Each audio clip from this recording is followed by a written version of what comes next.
Would you realistically be this happy if you were waving in the middle of the dang rain?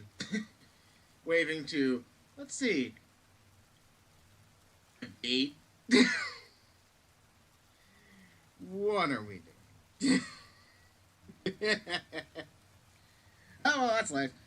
It's me, I'm back, and the last time before I go and do vacation-y things, and therefore I'm not gonna be here for a week. And then I start playing a thing that's not Legends ZA after the game comes out. Yay! Anyway, um, I don't really have too much to talk about in terms of stuff to fill in the time, but I do want to bring up something that is related to Scarlet and Violet. So, apparently, we have just started our new 7-star raid event, which is Roaring Moon and Iron Valiant, I believe. Onion, and pepper. Stick the burger, 2 tofus. I'll just go with a combo herb as because I can. So apparently that started. I still have yet to actually put Iron Valiant on my system. But even if I wanted to, Roaring Moon is currently unavailable to me because there's weird connectivity issues between versions for some reason. So they're sorting that out. I'm hoping they get it done before Sunday morning because I'm going to be out the door fairly early on Sunday for vacation. Which means I may not have access to internet in order to actually do the Roaring Moon raids. So if I don't get it now, or like at the very least tomorrow, I may not even get it at all. Which, I've already missed 2 of them. I've missed Empoleon, I've missed Garchomp. I didn't even know Garchomp was happening by the time it was gone. So, that was a surprise to me.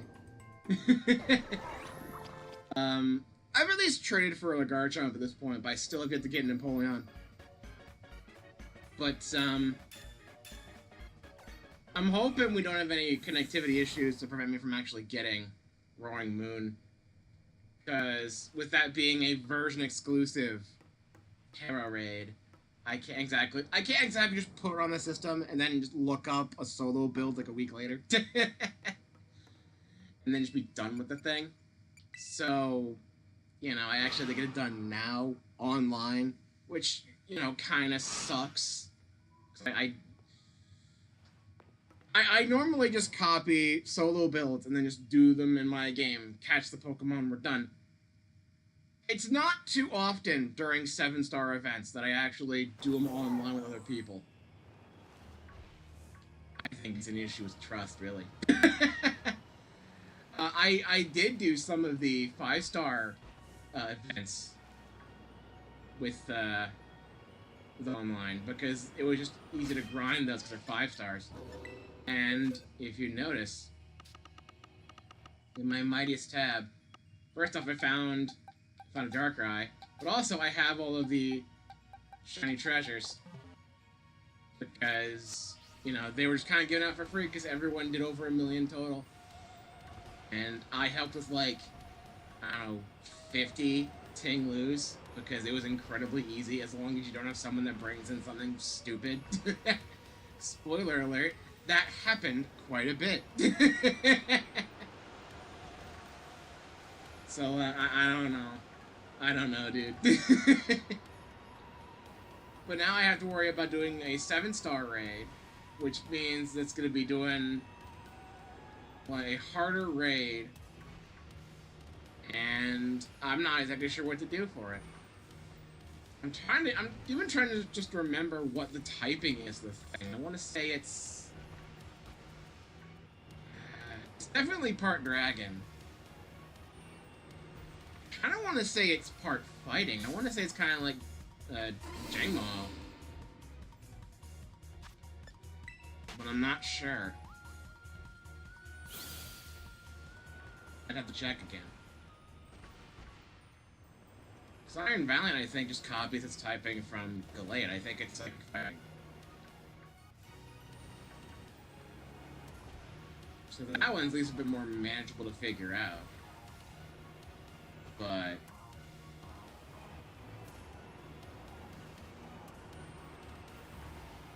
yeah, just hoping they sort out the connectivity issues before I have to go, because you know I might not have I'm not gonna have really access to proper internet without using a hotspot on my phone for a majority of Sunday. I'm gonna be out and about a lot during the actual vacation time, but during the time where I'm at the hotel, the thing is, I've had kind of a rough time with hotel internet. It's been a bit mixed. Sometimes it's slow, sometimes it won't connect at all, sometimes it's not even existent because I'm too far away from it, I guess. Because yes, that can happen apparently. So, no guarantees I'd be able to get it if they don't sort it out now. It's like, you have 36 hours, go.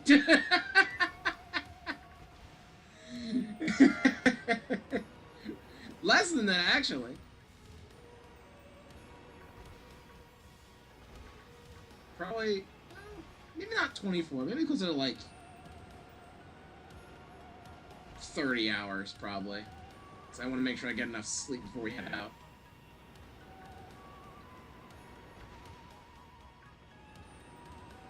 To be fair, I'm not the one driving, so I can just sleep in the passenger seat most of the ride.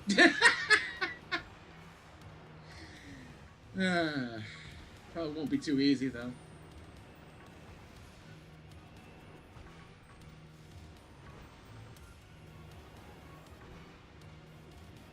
Besides that, I don't really have much I want to talk about. I did have thoughts for things I could talk about in mind, and then I got busy doing other things and forgot all of them. But then I was reminded of the Terra stuff because I've been seeing stuff online. Because it's caused a conversation. Turns out that connectivity issues and online events aren't just a problem with Niantic. It's just a problem with the Pokemon company in general. That's a bit of a problem, I guess. Largest franchise of all time, and they have no quality control. I mean, have you seen this game? I mean, part of it probably comes down to the fact that most of their team is working on Legends EA and getting the last little bits of that wrapped up before they do ranked stuff with the Mega Stones. But before that happens, this came out. And I guess the workforce with that for maintaining all that's been a little bit slow. So, hasn't really been great, I suppose. Besides that,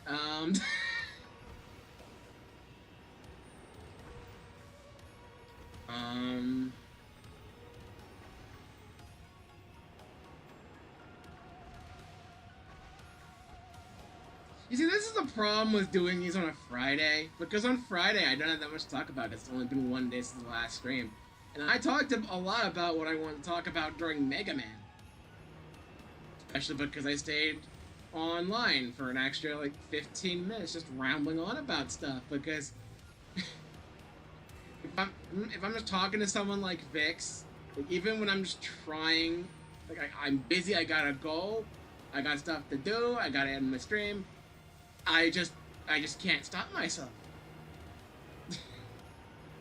I'm bad with intros, I'm worse with outros, it's a mess. I can do fine with the stuff in between. It's the beginning and the end. It's the bookends that are a bit annoying for me.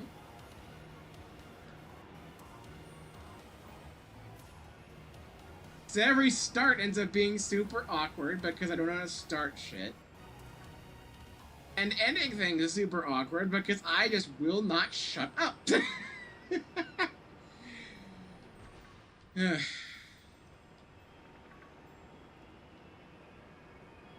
Oh well. I will not shut up once you get me going, but sometimes I have a hard time getting started.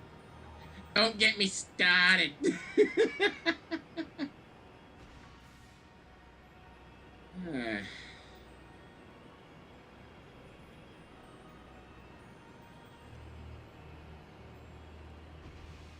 Ooh, I do remember one other thing I want to talk about. We've actually seen our first shiny for ZA, and they didn't catch it. So, they're doing like one final trailer, I think, before the game's launch. One final overview trailer. And in the trailer, they of course have typical gameplay stuff. And in the background, you notice, there's a couple Pidgey. One Pidgey super far in the background near a rooftop, and one's a little bit closer, and it's noticeably a different color. There is a shiny Pidgey on screen during the trailer. Of course, based on where it's sitting, it's probably been there for some time. So we have no clue if the shiny works the same way it does in Legends Arceus, or if it works like here.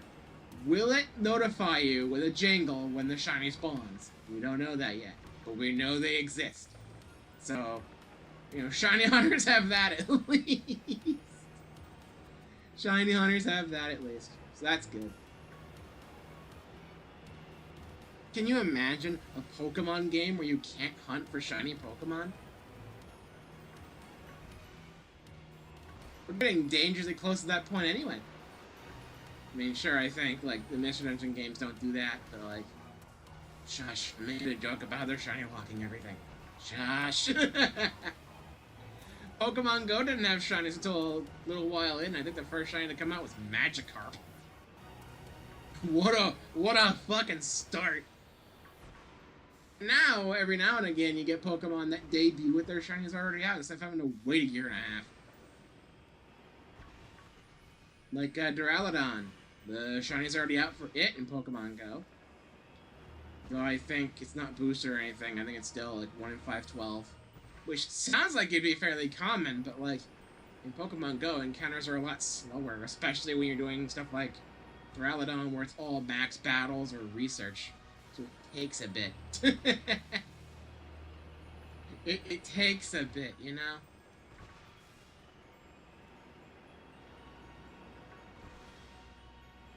Anyway, yeah, they put a shiny in a trailer or some gameplay for Legends ZA, and I don't think they ever caught it, so they failed a shiny on video for everyone to see and mock them for. Whoops. Good going, guys.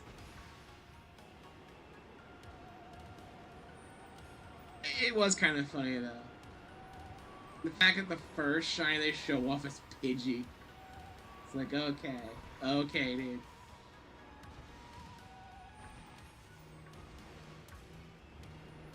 To be fair, it is just in the background. I don't even know if they even noticed it.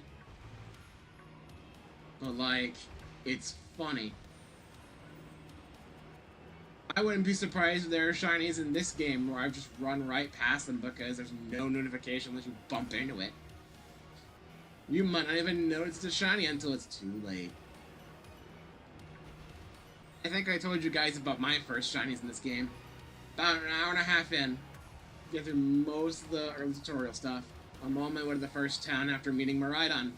And, I'm like, I'm gonna go straight off the main path because I want to go exploring. So I do that. And I find a pink Lechonk. And I'm like, That's not a gender difference. There's no way. I've seen a few of these so far. That's not shiny though. No, it can't be shiny. We just started. There's no way I rolled a shiny already. I got a shiny already. So I get a shiny. And no joke, an hour later, I'm on my way to the first big city. I'm heading to the university. And I notice there's Sunkern out in the wild. I see one, I catch it for my Pokedex. I'm like, okay, I know Sunkern shiny ain't that different. I'm probably not going to be able to notice it. And the game did not seem to notify me a Pokemon is shiny until I actually encounter the thing. So I'm just going to run to every Sunkern I possibly can, and my very next encounter, the very next Sunkern I ran into was shiny. So, 2 shinies in the first, 3 hours. No boosts. I don't even think I had the sandwich stuff unlocked yet, so, you know, not much I could really do on that front. Like, no charm or anything, because I literally just started. And I already had 2 shinies.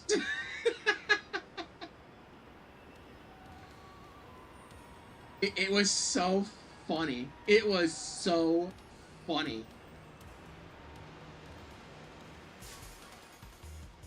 And now look at me. Now I'm actually trying to find shinies outside of like, oh, I noticed it looked too different. I might as well just run into every single Sunkern I see. And suddenly one just sparkled out of nowhere. Surprised!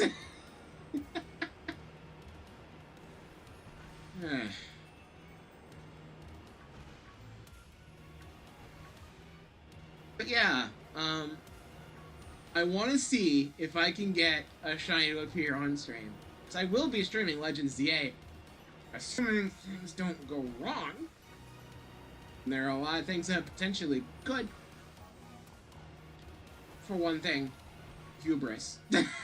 Me being like, I'll be able to get a copy. No one ever gets shit in my area. Like, there's no way. I can get that a couple days after the game comes out. I'll just pick it up on the weekend. No one's gonna get it. Watch, it's gonna be sold out. It's gonna be sold out, and I'm not gonna be able to actually get a copy before stream. So I don't want to get... I got Violet digitally. And I think that's alright because the load times probably would be a lot worse. And the game runs kind of shit as is. It's not like it matters. I want to get ZA physically. I want to get ZA physically. The whole real reason I wanted to get Violet was like, get Violet digitally. Was like, I want, like, it's a brand new generation. I skipped out in Gen 8. I've barely played a lot of the newer things. I've played a lot of the older ones. But I haven't played a new gen of Pokemon as it's coming in. And I want to be in, like, day 1. I didn't... I sort of... It was sort of pre-order, in a way. It wasn't a typical pre-order where it's like pre-order and then it's like, here you go, here's the bonus that you order like a month ahead of time. There's one where it's like,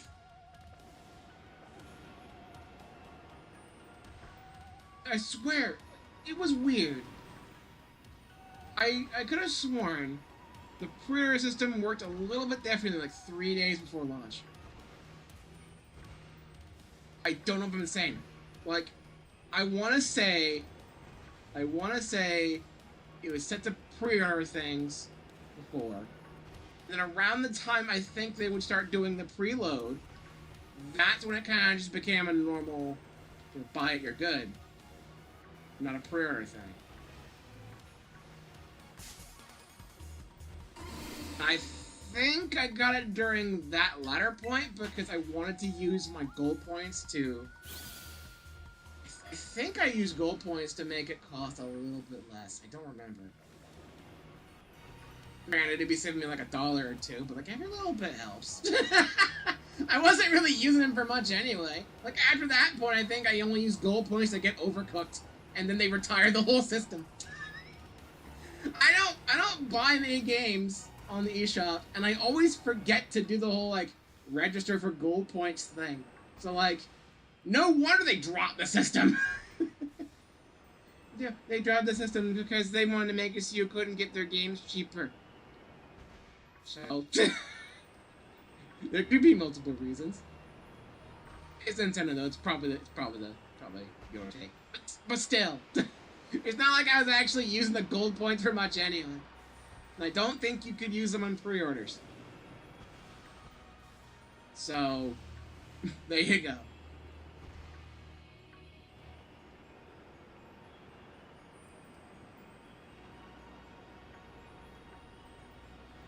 So I think with a pre-order, I don't think it actually... Does it charge you for the pre-order before it preloads? Or does it still wait until you actually download the thing? I don't pre-order much, and a lot of times when I do, it's not on a thing that automatically downloads the thing, you know? Like, I pre-ordered Mega Man 11. I don't think I was on Steam enough to preload the thing before the game came out. I think it was just like, I pre-ordered the game comes out, then I open Steam.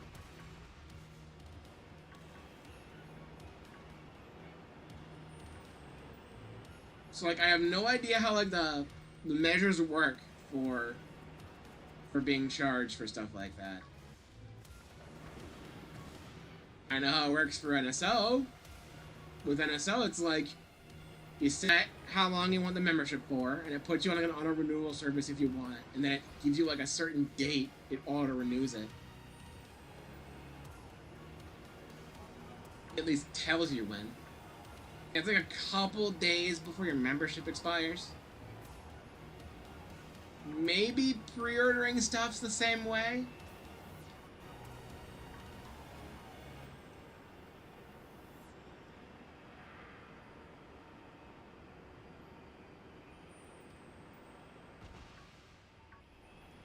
I don't know.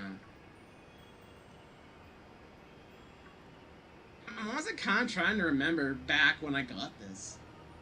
Like, I definitely did want to get it, like, very early. I wanted to be among the first to play it. Something I've never done for a Pokemon game. Now, granted, it's not as a spectacular thing as, like, Absol Blogs Pokemon. I think that's his username. Like, going out to GameStop for a midnight release and, like, seeing all people's reactions and asking, like, what are you gonna choose for your starter? But, like, you know, I still wanted to, you know, play and, you know, share stuff on Twitter, because that was back when you could actually share clips directly to Twitter. Can't do that anymore. I think it's because the whole, like, bot stuff, because it was all handled via, like a Twitter bot, I think, and then they raised the price to do that sort of thing, so Nintendo backed out. So now you have to kind of go roundabout by, like, sending clips from your Switch to your phone, and it's a bit tedious. And then if you want to put them on Discord, you have to, like, trim them and compress them further, because a default 30-second clip is over Discord's default file size limit, which is bullshit. And then there's the Switch 2, where it's like, oh yeah, we have a mobile app, let's just send the clips through there. And then they did. And they never did that with Switch 1. I'm surprised they never did. You have to go with a QR code website, connect to the network type shit. It was really awkward. Another good reason why getting a Switch 2 is going to be freaking great, because I can just get all the clips and post them on Twitter with a lot less hassle. Plus, I always have problems with it, because, like, I download it and it goes in the downloads folder instead of my camera roll. And if it's in the downloads, I swear it has a lot more issues uploading and stuff like Twitter. I don't know if I can get it. I don't know if I can put a video on Twitter unless it's in the camera roll. Maybe an update did that, but I have not updated since the logo change. I still have the bird. For how much longer that will last, I don't know. Depends on how much more shit breaks. Search already broke, so like it's only a matter of time before the entire old version of the app just completely crashes. But, you know. Maybe you can send stuff through files, but I'm pretty sure it's just from camera roll. In Discord you can send stuff through your downloads folder, I believe, but I swear I've had it be a lot more iffy in that case. And I'm not sure why. And then of course, if you want to trim the video, because, oh yeah, that's why, because Discord's file size limit. If I want to trim the video to fit within the size limit, I have to save the camera roll and then trim it from there. I can't trim it in my downloads. So I'm effectively having to save the video twice. It's super tedious.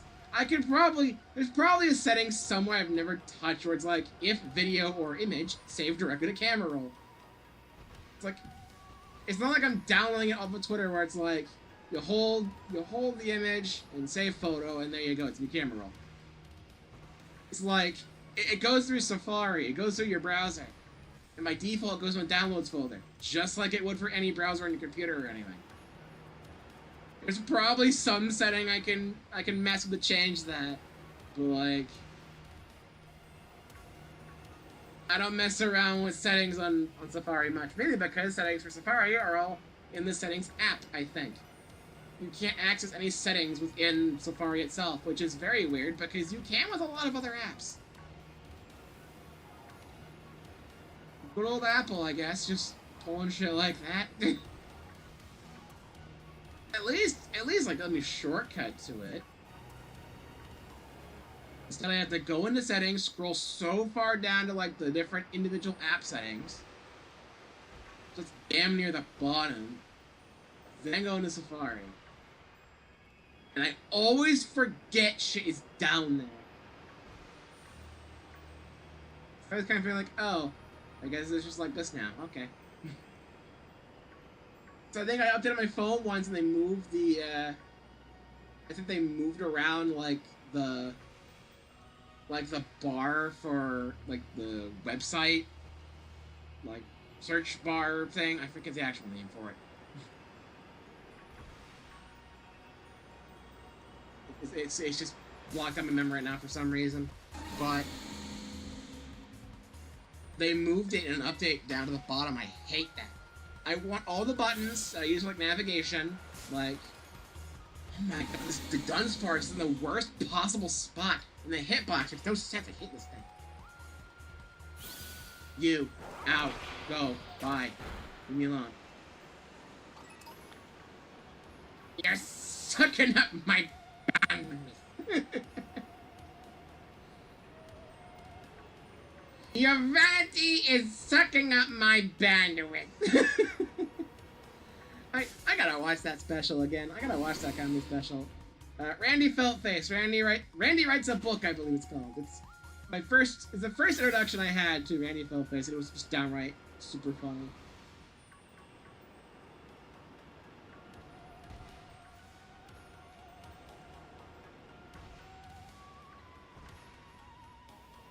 See, it's like the Muppets, but it's one guy doing stand-up on his own.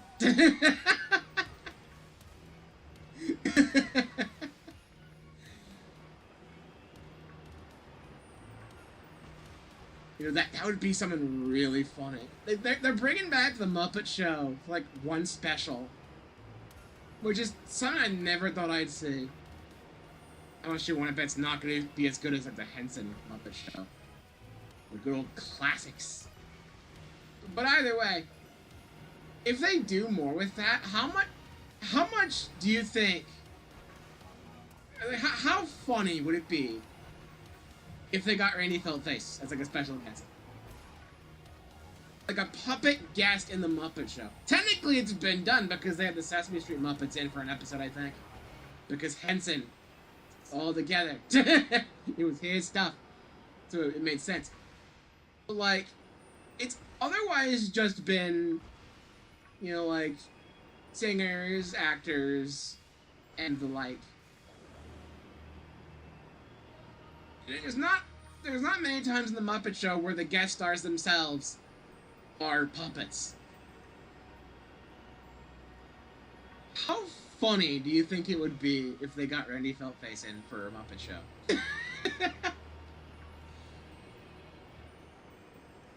Like, how well do you think he would fit in?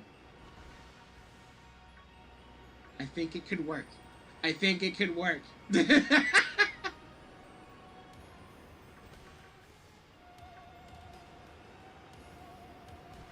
course, Randy would have to tone down the language a little bit because this is the Muppet Show, not.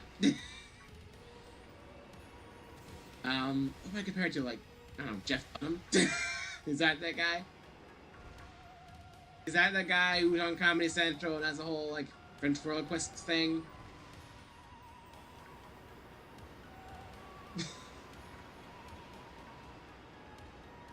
I don't watch that much late night comedy, okay? Most of it's garbage.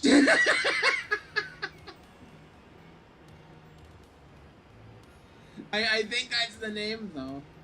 Because doesn't he have, like, the puppet? It's like a skeleton guy. And if I talk about it more here, it's gonna get me flagged for something.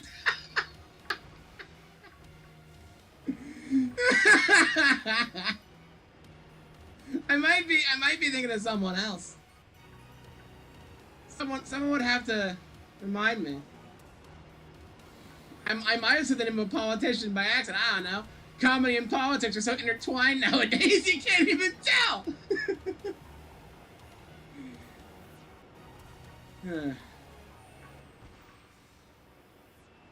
Anyway. I forgot where I was going with this. That's the problem with like unstructured conversation like this, where I'm just kind of talking to myself, trying to fill in the dead air. It's just like, think of something. Go. Yeah, we'll talk about like getting clips from your Switch. We'll talk about. Let's talk about new Pokemon. What was your experience in the Pokemon game for the first time? Well, okay, now we can talk about that leads me to clips on your Switch. That leads me into. Like, you made an off joke, we can now talk about the comedian you got the joke from. Now we can talk about this other thing related to the comedian and spiral from there. I'm just that kind of guy. I just spiral so hard. I'm the tangent man.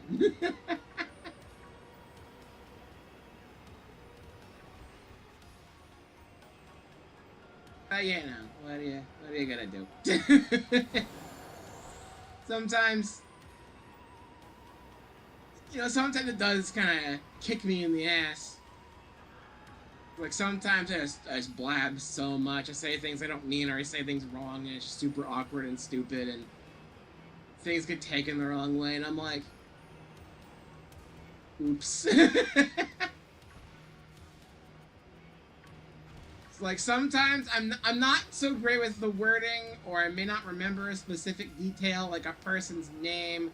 It all gets mixed together, and I'm confusing politicians and comedians. But to be fair, like I said, it's hard to tell the difference nowadays. But like, what are you gonna do?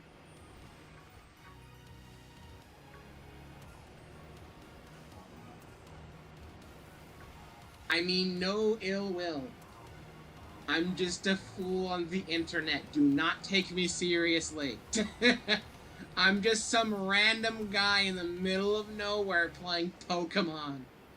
Do you expect me to be serious about anything? I'm looking for an alternate color of a weird bug thing, so I could hopefully make it into a rare form of that bug thing. I think this thing was shiny. We're gonna reset the game and get my Herba back. But like, if you're coming to me for a serious topic, I've tried that. It doesn't go well. So don't take me seriously. I'm not that kind of guy. I just want to have fun playing games on the internet.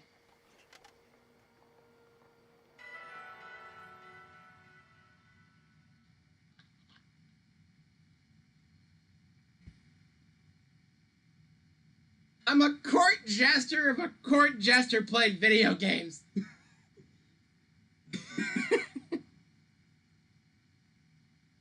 I just try to appease the king.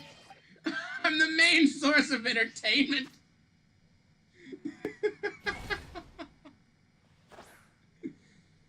Once again, I don't know where I'm going with these jokes, but it's going somewhere!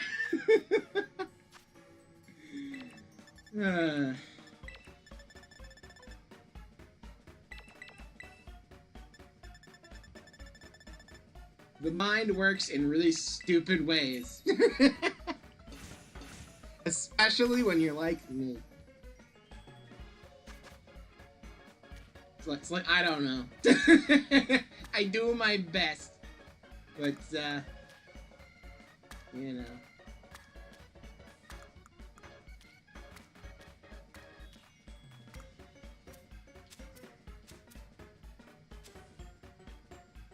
Was that?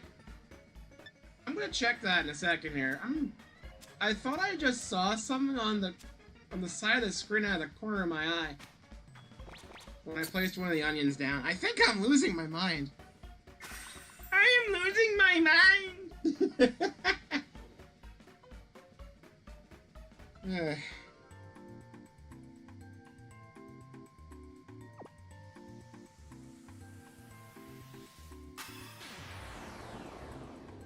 You know, that reminds me. I'm glad I kept a lot of my old DVDs from when I was growing up. I don't have all of them. Some of them have just gone missing. Some of them are too scratched to work anymore. And some of them, I think we just sold because I never watched them to begin with. And a lot of stuff I watched was just kind of, eh. But then there's gold in there, you know? Let me see here. Am I losing my mind here? Did I see something on the side of the screen there? Okay, it was just the weird clipping that happens sometimes with making sandwiches where for some reason the different bowls clip into the table. They never fix that. I don't know why it does that.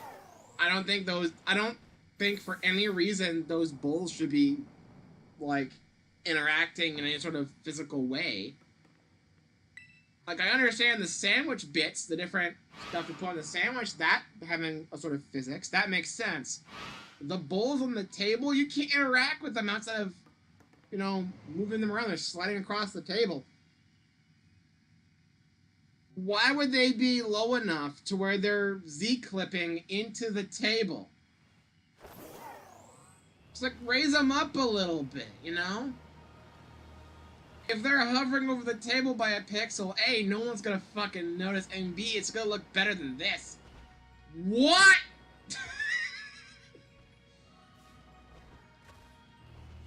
Giraffe Rig's supposed to be a giraffe, not a mountain goat. What are you doing? I've seen some weird spawn bullshit. How many times have I seen a Pokemon spawn a wall? Never have I seen a bunch of Giraffe Rigs spawn so close to a rock they're climbing all over. This game continues to amuse me in the most bullshit of ways. But yeah, I still have a lot of my DVDs from, yes, majority of my life. I'm still getting more of them through thrift stores and all that because I want to experience a lot more stuff that I couldn't growing up. Christian household, you know the deal. But because I still have so many of those old DVDs, like, I can still go back and, like, relive the good old days. Back when I was allowed to have fun and not just be constantly in a mood of frustration and anguish over the state of our world. I miss the days when I could just be blissfully ignorant.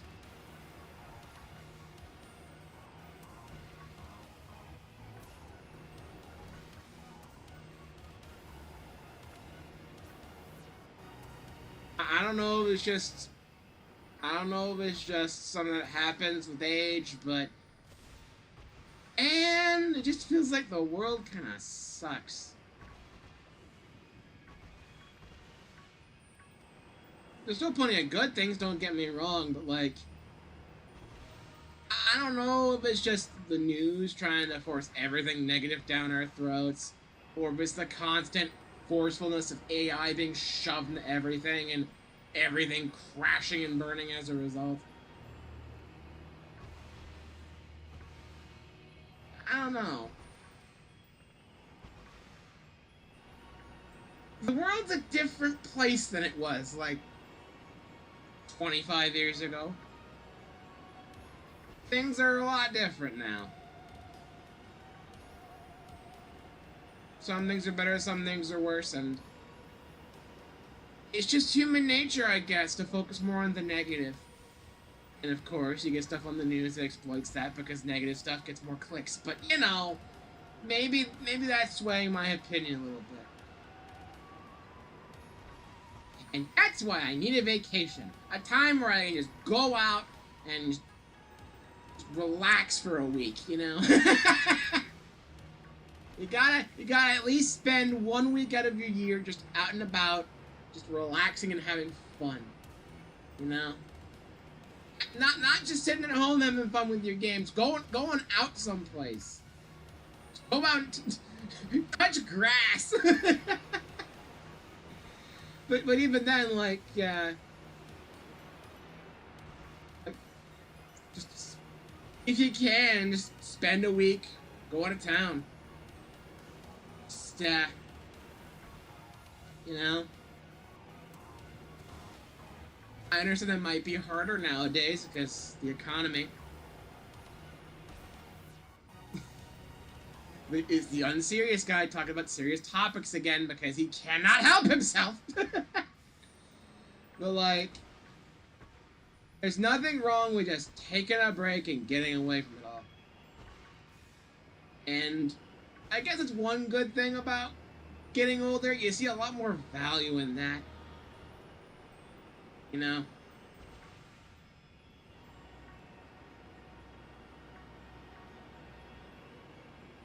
It's all a change in perspective.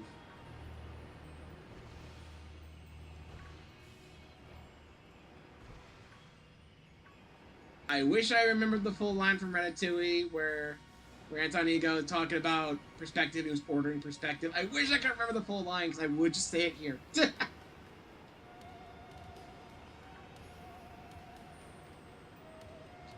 Something rare, well-seasoned perspective.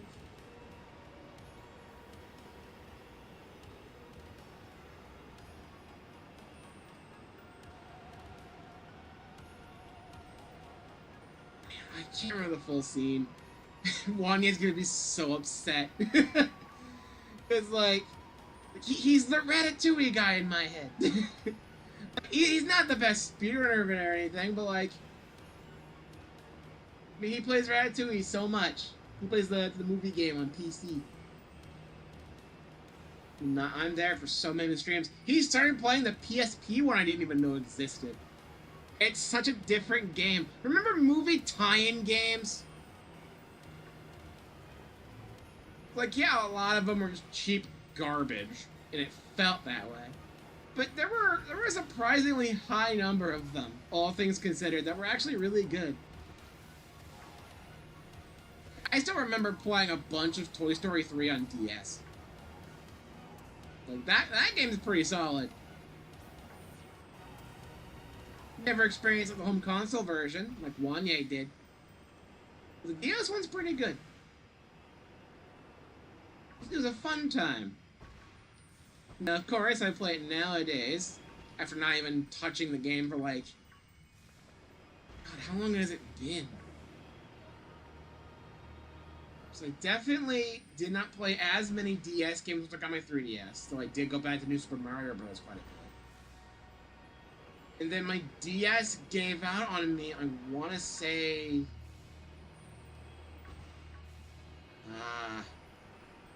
I don't remember. It was definitely before we moved. Definitely before the big move. I don't know by how long. So it's been at least, like, 4 or 5 years since my 3DS just gave out. I've never made an attempt to like a new 3DS to play those again. Because I still have most of my cartridges lying around somewhere. One of them ended up somehow getting into my dad's shed and got covered in water or something. So my copy of Mario and Luigi Dream Team's covered in mold now. Again, don't even know how that happened. I don't know why it was down in that shed to begin with. But I can assure you, most of my cartridges are in a better spot. It was weird, too, because we found it in the box. So, like, I'd put the game back in the box, and it ended up in a shed, and we just forgot about it. How the hell did that happen? Normally, I would at least keep it in my room or something. Even if I don't have the box, I like have like a little like, bag or a travel case. Why was it there? What was I doing? I don't remember.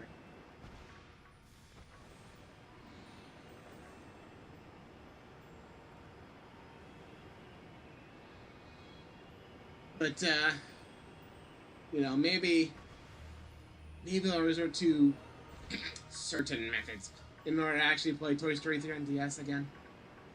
But I feel like if I do, it's gonna tarnish my my memories a little bit. I remember liking it quite a bit, but you know, keep it on track with Disney. I also had a Phineas and Ferb tie-in game. It wasn't for Second Dimension. It was just a general thing that tied in the first season. And I remember being pretty alright, but I stopped playing that for a while as well because my original DS, my DS Lite, the touchscreen gave that on it. You could still see it through it, but it would not accept any touch input. So I couldn't play, like, a majority of that game. I would start playing it a lot more when I got my 3DS. But then even it got overshadowed by whatever stuff was on the 3DS I was playing. Like, Kirby 3DS games, Mario 3D Land, I'm trying to remember what I had on 3DS. I almost got a copy of Sticker Star, but I'm lucky to have avoided that, because that game is... What were they thinking? But... I know for a fact I did beat that one.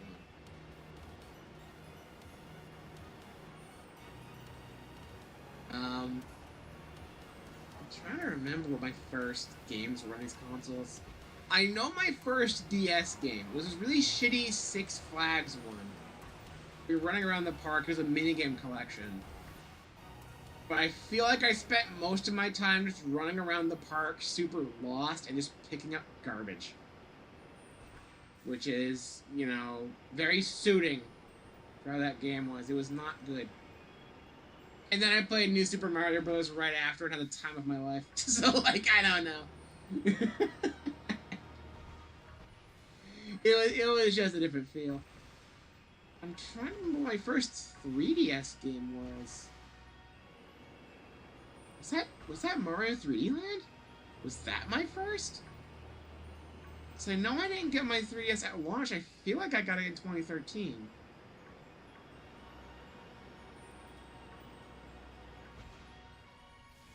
It might have been a birthday thing?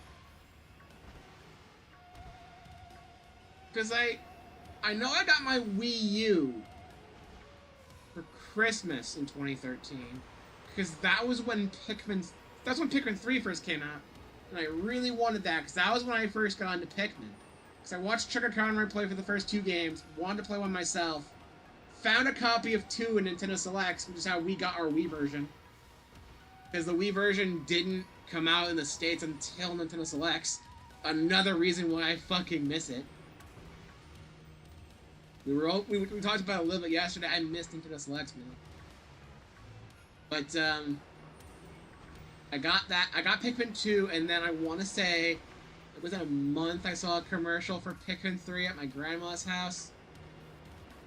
And it was the one where the kid finds the Aristocrab, and he whistles, and there's a whole bunch of Pikmin running down to him, like climbing down a tree and over a tiny stream and all that. I remember thinking, whoa, they're making a new Pikmin! I want the new Pikmin! I want a Wii U so I can play the new Pikmin! And that was my first Wii U game. Now granted, I had the bundle with Mario U and Luigi U inside. But I stuck Pikmin 3 in there first. I wanted to play that right off the bat. So I was super excited for that one. And then they didn't make another Pikmin game for almost 10 years.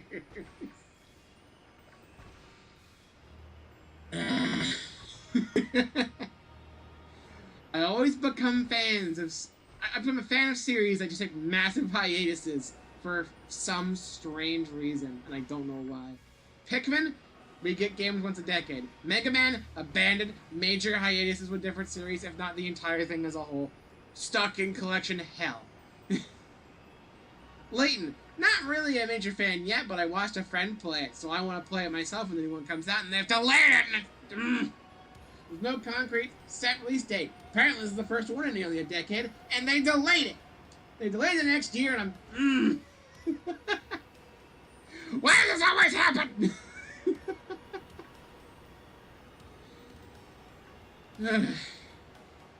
Just my luck, I guess. Just my luck.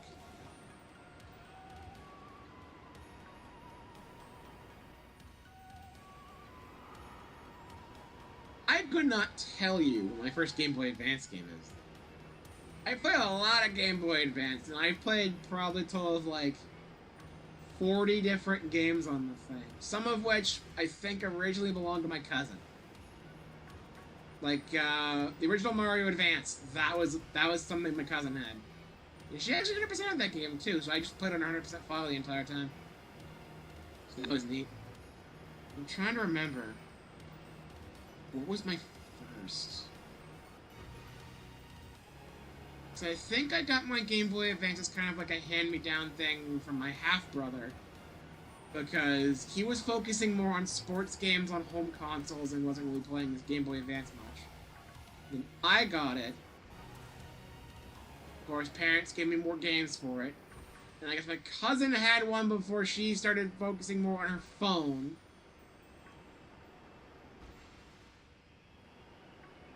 I don't think the iPhone was out at that point. I think that was still a few years off, so I think she was just on her... It's probably one of those old Blackberries from back in the day. It was like the keyboard, like you move the phone, you slide it up, and there's like a full keyboard underneath the thing. You know, the days before touchscreens became a super big deal.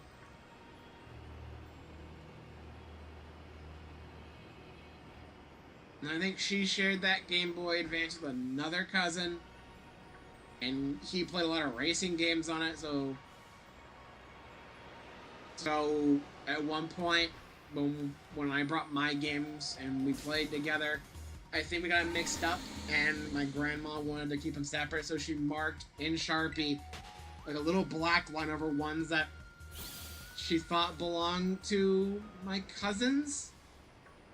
And she marked my copy of Need for Speed Porsche Unlimited by mistake because she thought it wasn't mine because it's a racing game. It's obviously not your thing. It was, though. It's kind of funny.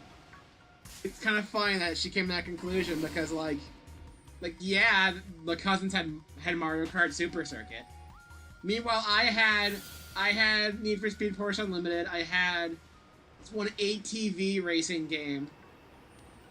I had this really shitty Monster Trucks game that I think Reres might have talked about. I feel like I've seen a video where they were talking about like shitty racing games, and Monster Trucks on Game Boy Advance was at least mentioned. It is bad. It's like 5 FPS. It runs like dog shit. The game is so garbage, and I could never beat the first track. It was just awful. I had more fun purposely crashing that monster truck and watching it slowly tumble over for no reason. I think I had a copy of Virtua Tennis on Game Boy Advance, because I remember playing the minigame where you're making a giant burger. But I think that got lost in the cushions of a couch somewhere, and I never found it.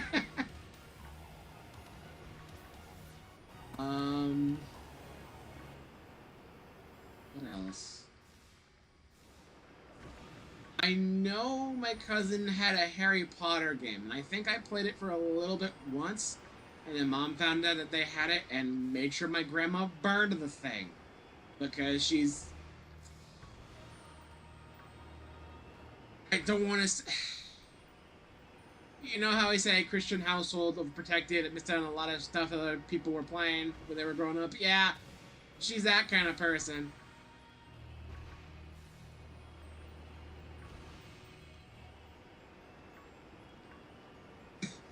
Harry Potter is just kind of a super taboo thing, just permanently. Couldn't experience it at all as a kid because Christian household. Can't experience it now because, let's just say, the creator said some things, and after what happened with Hogwarts Legacy, and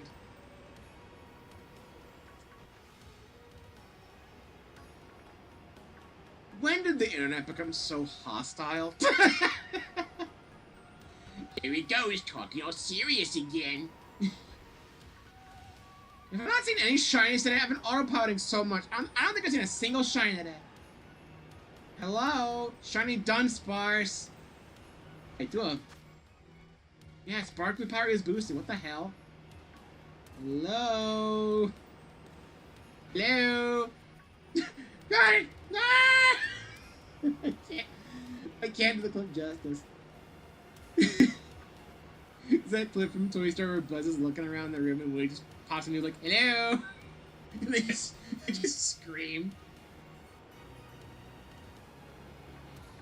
I remember seeing that clip just randomly show up on Twitter, just like play on loop for like a solid 5 minutes, just bursting out laughing because like just that clip in isolation is so funny, and I don't know why. Ah, so I see. So that username is very fitting for him, isn't it?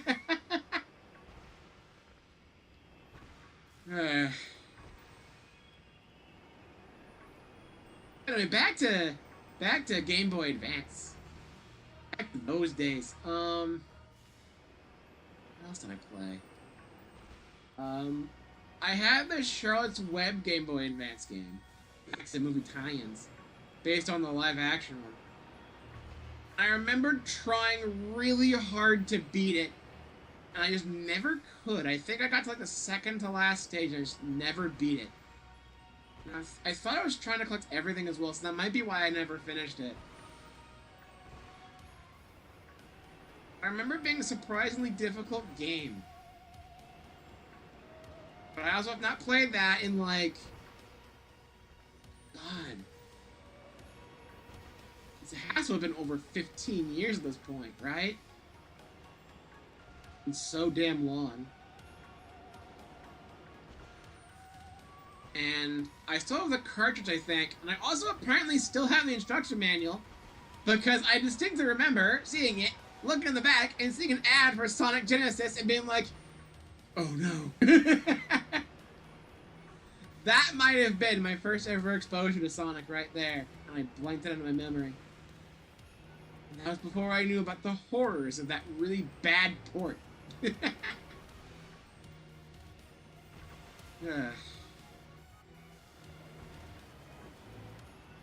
What else? I think I had... oh yeah, I had this one Game Boy Advance game based on Spy Kids 3D Game Over. The one that actually took place in a video game. And... oh, man. I remember, I tried to beat that one, but I never could because it had that screen crunch issue. Not just because the Game Boy Advance's resolution is so small, but also because it's one of those games where the player spray is way too damn big. It was way too damn big, so I can't see where I'm going. It was just awkward.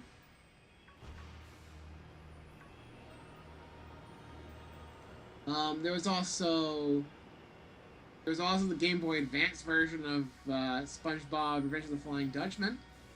I played that. That was something that my cousins had. And that was one I actually was on to borrow too. And I did put a decent amount of effort in trying to beat that one as well. But I think I got stuck in Goo Lagoon. I think I just had really big problems trying to glide. I don't know why. I remember playing the first stage over and over again because I always just I never wrote down the password, so like I would always have to replay from the beginning again and again. So I remember playing from the beginning of the game and just playing that first stage over and over. And just distinctly remembering SpongeBob, like, forcing himself in like little alcoves to stay away from jellyfish, and like, just in there.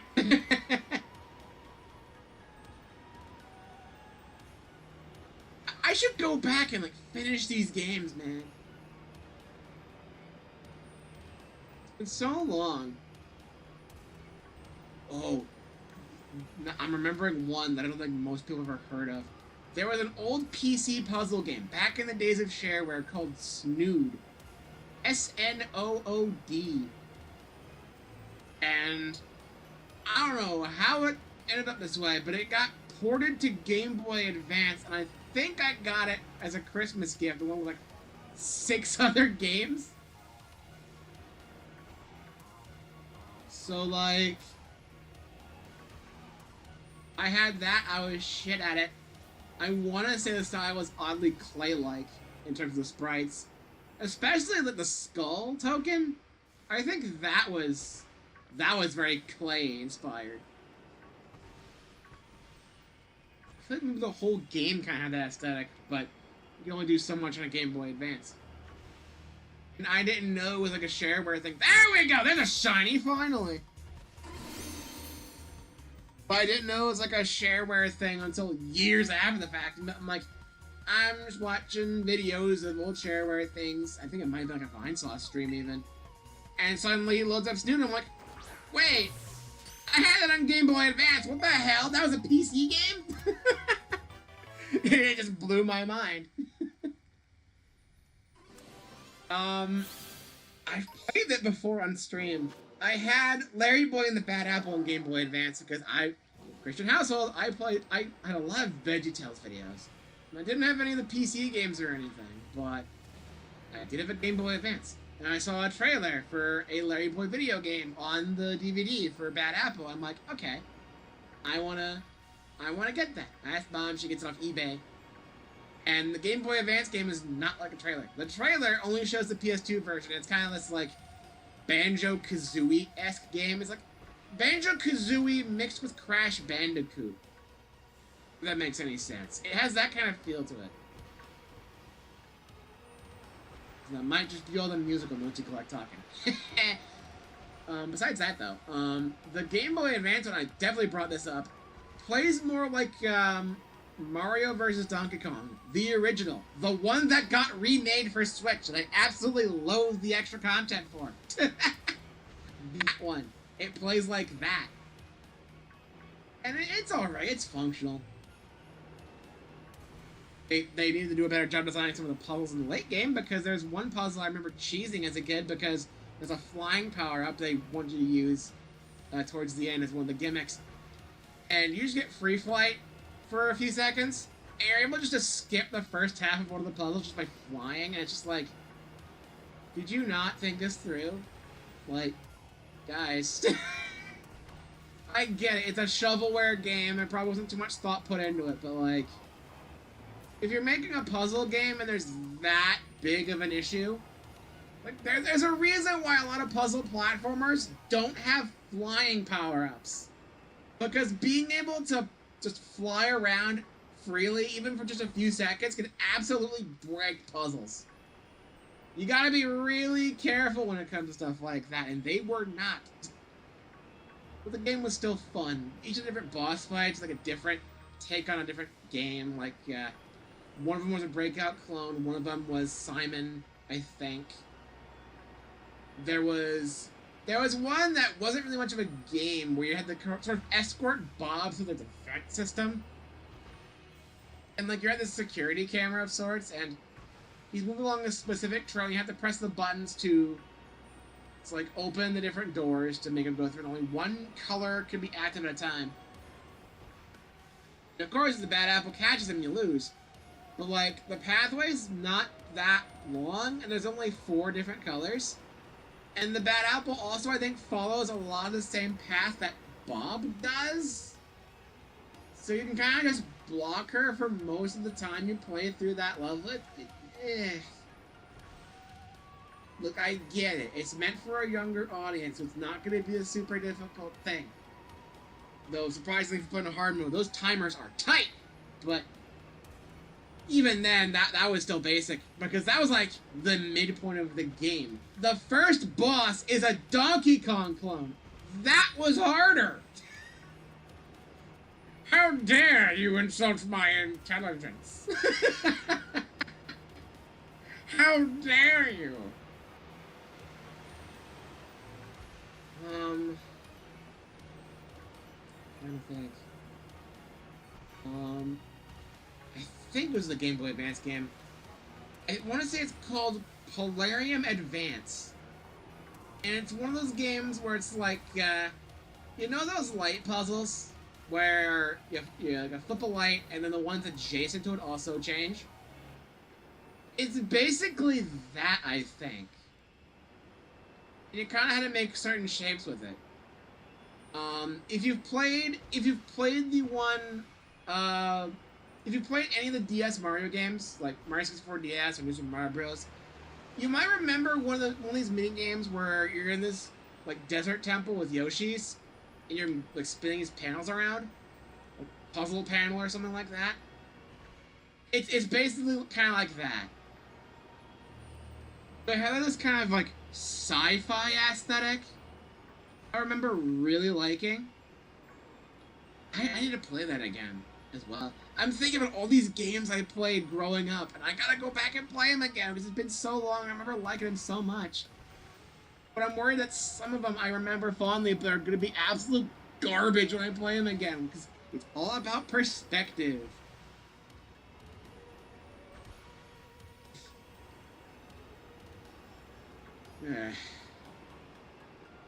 Back to perspective again, are we?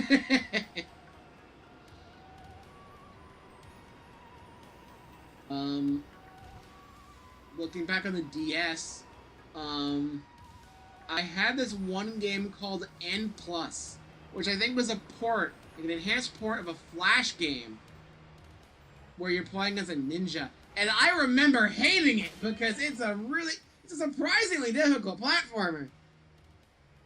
And a lot of timers are really tight timers too. And I remember just not caring for it as much as playing Mario. It was just not great. But I did mess around the level editor a lot, so there's that. I do enjoy me a good level editor. I think I messed around with that and just seeing what would happen with those different builds I would make more than playing the actual game. That's why I like stuff like Mario Maker so much. Just being able to make your own levels. Like that's something I wish more games did. Because that stuff is fun, you know? Let the game designers take a break. Let us have a turn. And inevitably it's much worse than what they make. Okay, let's see. This one Dudunsparce. I'm gonna say calm. Lax is close. It's also jitter. Hang on a minute. It's lax, so I think it would be kind of chill. But it's anxious? Game, something's not adding up here. This is a new mark for me, though. I don't think I've ever gotten this mark before, so that's cool. Let's go ahead and give you the right move. Hyper Drill. Little Dragon Rush. I still don't get why you learned that. Maybe it's a thing where in the Japanese version, because it's translated differently, it makes no sense here, but it does in there. Because like we know it as Splash. That's Magikarp's move. But there are Pokemon that know Splash that aren't water, and Splash is a normal type move. That's because in Japan, I believe if you directly translate it, it's called Hop. So that makes more sense. But we're stuck with it. It's stuck as Splash. Nothing we can do about it here anymore. Alright, 63. The 2 segment. I think we can do one more? Maybe we'll do one more. I'm thinking more about nostalgic stuff. Let's see. What else do I remember playing on my DS? Like, I had a lot of Mario stuff. I had Mario Party DS, which to this day I believe is my favorite Mario Party. But people sleep on DS. And it seems that Nintendo does too, because it never gets any fucking representation. Like, all these times they bring back these past minigames, they never bring back the stuff from DS. And I don't know why! Mario Party DS was so good. Like, I don't know why they keep ignoring it. Even then, it was like the last Mario Party made by Hudson before they shut down. So, like, it was made by the same people that did all of the other ones prior. So, for all intents and purposes, it's pretty mainline, right? Wouldn't you say? It's not like Mario Party Advance where it's not even a fucking Mario Party game. Not really. Mario Party DS is a proper Mario Party game, you know? Are we just gonna ignore it because it's not one of the numbered entries? Because they also ignore the 3DS ones as well, but again, those are also Mario Parties. So it's like, I don't know. I don't get what the deal is. Come on. Give Mario Party DS some love. The game's fun. Come on. I remember once I brought my DS to school. No, it was my 3DS to school, but I played DS games on it because backwards compatibility was fun. And a friend of mine let me play his copy of Pac-Man World 3, which came on the DS. And I remember playing it for a few minutes, getting lost in the first area, and never playing it again. I give it back to him, and I just kind of forgot about the whole thing, except for this, me recounting it now, and the other times I've mentioned it before. So really I haven't forgotten it, but I never thought about ever going back to it.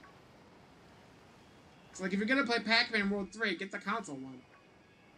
And probably within the next few years, we'll probably get a repack of it, where they inevitably replace Miss Pac-Man, and we all get sad again. I hear World 2 repack's actually really good, and I'm probably gonna get it at some point. I got the first one, I really liked it. I want to get the second one too. I'm probably gonna opt for the Switch version because again, I don't like key cards. I don't want to support key cards, so I'm probably gonna get the Switch 1 version. So it's not gonna look as good. But I think it'd be a little bit cheaper as well. And with it running on Switch 2, it would probably be better for speedrunning, wouldn't it? Because it would run faster. The only thing I can think of that can maybe realistically outperform it would be maybe the PC version on lowest settings. Maybe.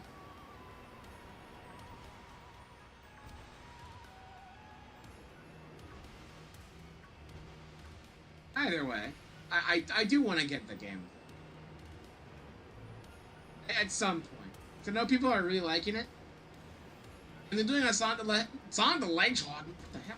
Sonic the Hedgehog level pack, which we already revealed Green Hill, ripped straight from Sonic Generations. It's gonna be Chemical Plant Sky Sanctuary yet again, like every single one of these damn collab things.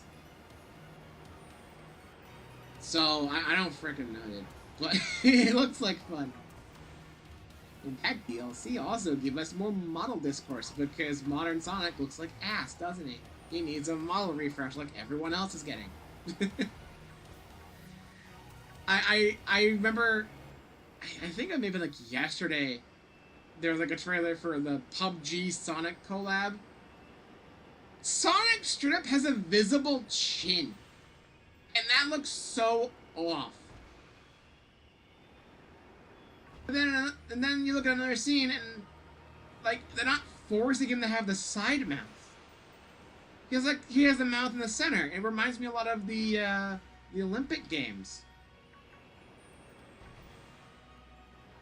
I'm glad they're not forcing the side mouth as much, but that model needs a refresh.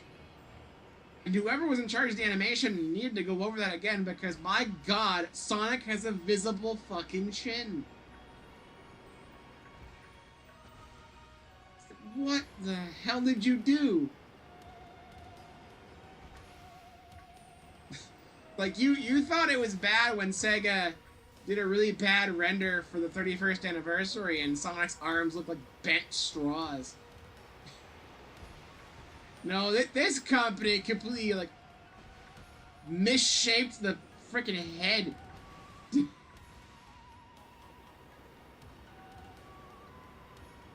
This awkwardly pointed chin. Like, what the hell?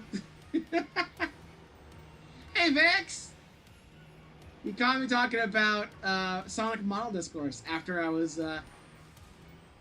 looking back on my old Game Boy Advance and DS games because I'm running out of stuff to talk about, and I eventually started talking about Pac-Man. And it spiraled from there, like it always does. I'm the tangent man. He can never stay focused on one topic for more than 5 minutes.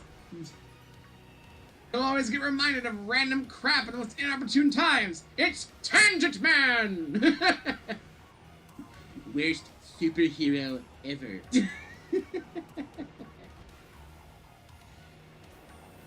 But yeah, once again, I don't remember where I was going with it. But, I got a lot of games I want to get now, and I got a lot of games from my past I want to get back to and play again. Some of which I remember really fondly, and I think I really would enjoy again. Many of which I'm willing to bet you haven't heard of. Because, you know, it's weird. Part of it was because I was in an overprotective household, and some of it was just because family doesn't know shit about gaming. So, I wasn't, like, super cool and hip and with it when it comes to the different games that people were playing. Some for good reason, others for excessiveness. Like,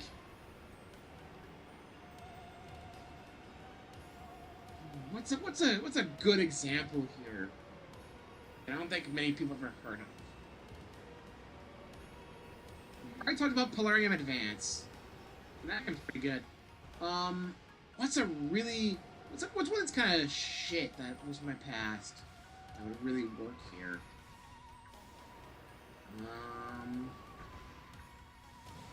I already talked about that really shitty Monster Trucks racing game that ran at like 5 FPS. The topic with most stable discourse, Sonic models. It feels like every month there's always something that brings it back. Because, like, there was the Pac-Man World 2 Repack DLC collab thing. Before, there was... I want to say the Apple Arcade did, like, a thing for Sonic Racing. Where the render looks really weird for him. The model looks kind of off. And, of course, like, yesterday, PUBG, I think, is doing a collab with Sonic. And he has this really awkward chin. It's like, what happened here? When I said Sonic needs a model refresh, I was not expecting an enhanced chin. So dumb. It's so dumb. I'm really hoping that the next mainline Sonic game does give Sonic a visual refresh. He fucking needs it. Outside of weird errors and really awkward renders, he's looked kind of the same as he has since Unleashed. And technically that model dates back to Shadow, like 05. 20 damn years! Like, Jesus Christ!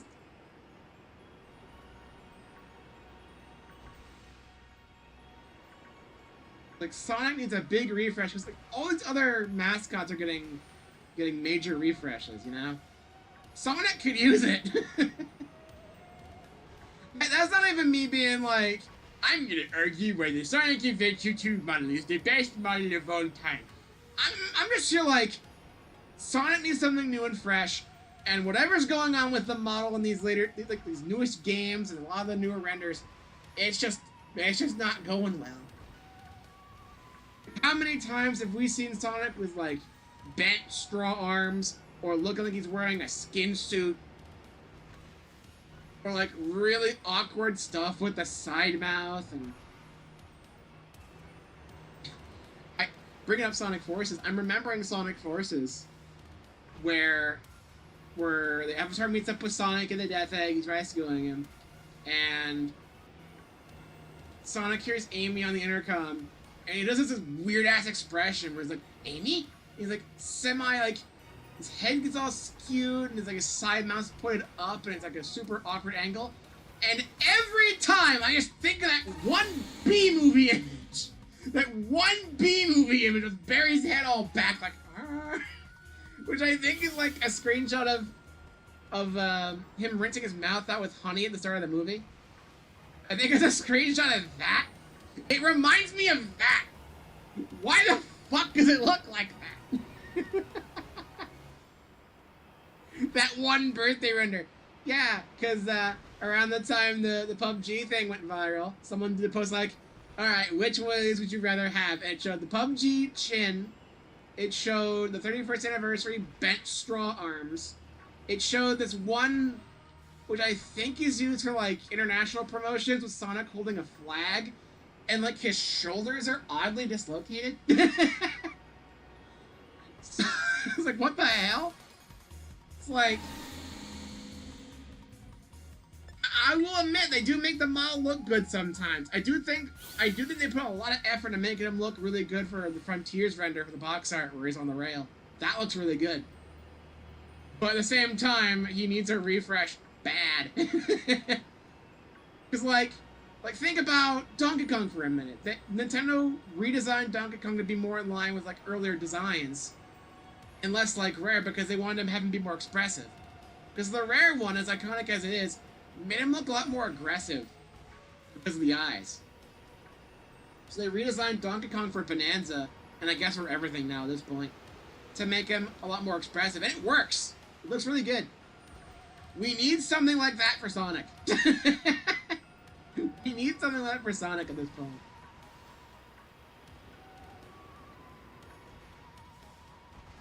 The 2022 anniversary looks whack as hell.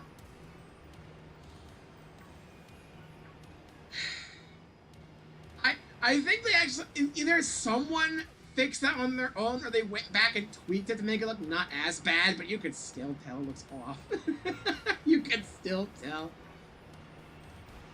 You know, it's rough, man. In a time where all these other platform mascots are getting refreshes, like, he needs something. It doesn't even have to be major. Like, I think Pac-Man's model is almost identical to the one he had in... Like, it's basically just a higher poly version of what he had, like, the old Pac-Man world design, you know? And they just managed that way he's able to speak with, like, vague lip-syncing. And it works. You don't need to do anything super drastic. Just do something, you know? Preferably something more than changing quill length and messing with the shade of his fur or something, you know? It's like... I wouldn't mind something a bit more inspired by the movies. Because, like, I think, like, movie Knuckles in particular looks so good.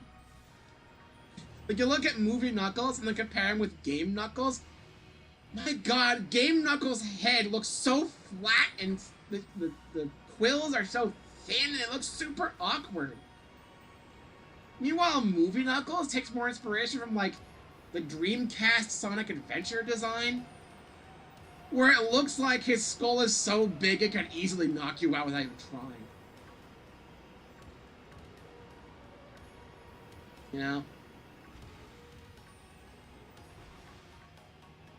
Like a big round head works really well. The 2022 anniversary and the 2025 one are fucking night and day. I will admit they are definitely trying.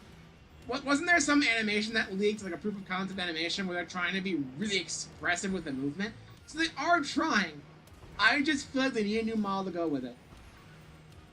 Oh hey look, a 2-segment in the wild. That's fun. I'm gonna catch it anyway. But yeah, a refresh is definitely in order. Probably for the whole main cast at this point. Like, the last time I think they tried doing anything major was Sonic Boom. I don't know how that turned out. It's kind of funny, where they refreshed them a little bit, they're taking the modern designs and, like, stretching them out and exaggerating more stuff and adding a lot of sports to it, and everyone mocked them for it. And I think that negative reaction to Sonic Boom,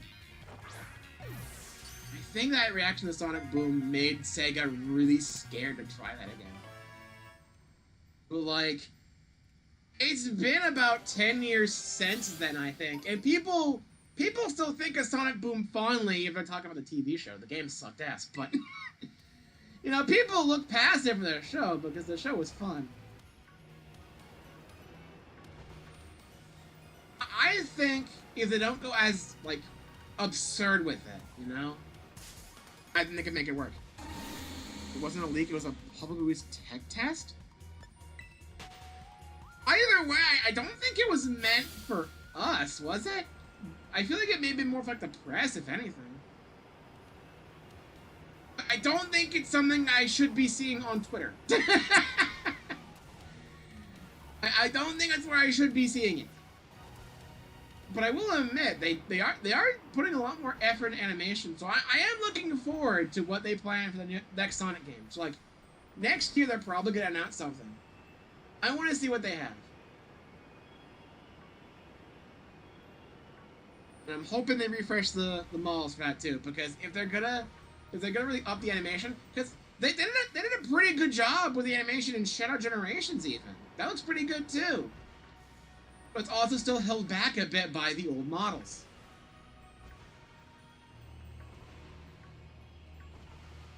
I think we could use a refresh. They already took some inspiration from the movie in Frontiers.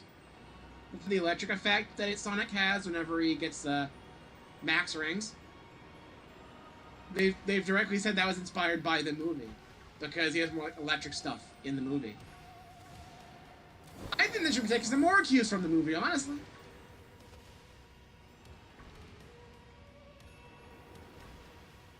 Maybe not necessarily going all out with like the completely separate eyes or the blue arms, because, you know, don't want to start that discourse again. But like, again, do I need to bring up Knuckles? Look at his head! So probably open anyone to see, if I recall correctly, their interview too. Really? I never would have thought. Well, if it was publicly released for everyone to see, they're clearly confident in it. And that was a, like, proof of concept test stuff, so, like, that was them kind of just being like, how far do we push this? Like, this is the planning stages, you know? Like, they're experimenting with squash and stretch again. They haven't done that in a while. Not to any major extent. What? You're telling me this series about a cartoony blue hedgehog that goes fast? You want to make it cartoony? What? Yeah, it gives me a high hope for the future. It gives me a high hope for the future. I want to see what they got planned. I'm looking forward to it. But I think if they really want to bring out the full potential, they need to make new models at this point. I think it's needed.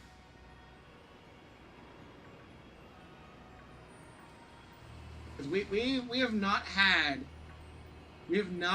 a good design refresh since, like,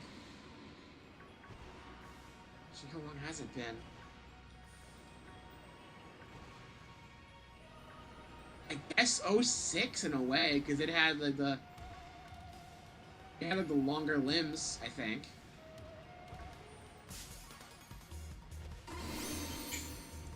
But then they kind of went back to the Shadow 05 CG design as the basis for Unleash, and they've been stuck with it, basically. But, like, think back, like, the Genesis and Saturn era to Adventure. Like, that kind of leap. That's kind of what I'm thinking. Games design-wise, recent new models have been based on the 2D art stuff the last few years. If anything, they're more likely to go doing that. Sure, do that, even. Just something different, you know? Something that... just something better, you know? Make it look more like a 2D art. Take some inspiration from the movie. Just as long as it's not the Sonic Unleashed model that's been pushed way too far. What's that? It was not a shiny. It moved by super fast and I could not tell in time. And I think the weird contrast off the rock was confusing me.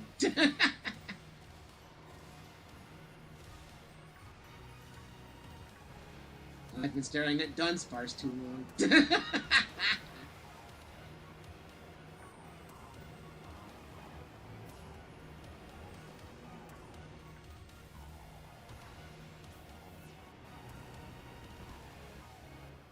But yeah.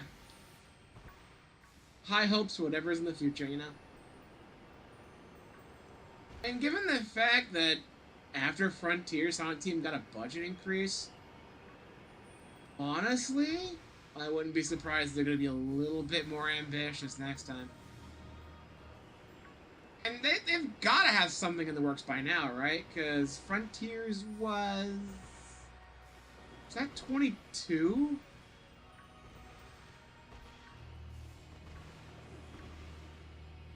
So... Next year, they'll probably have something ready to announce, right?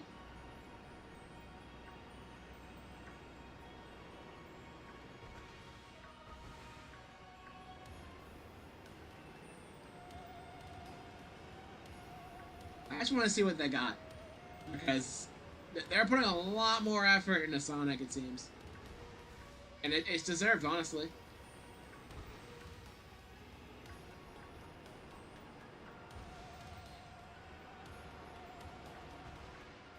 Think about how much different the world would be if Sonic never got the design fix for the first movie and it still looked super ugly. First movie wouldn't have been successful, wouldn't have gotten the sequels. Frontiers probably wouldn't have had that influence from the movies. Sonic probably wouldn't be that successful, he'd probably still be a complete laughingstock. Then who knows where we'd be?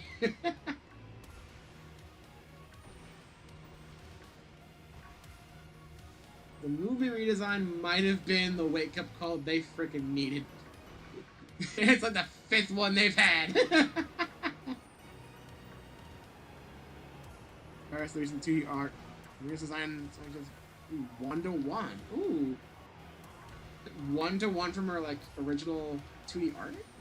Ooh. That's really good. Now, if only we could do that with the main cast.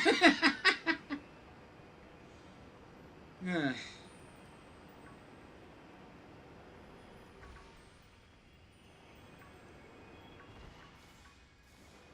does Sandwich got left? 8 more minutes. And do I want to do one more? I do have a lot of time left, I guess. I can do one more. I haven't gotten that many shinies today, so fair enough.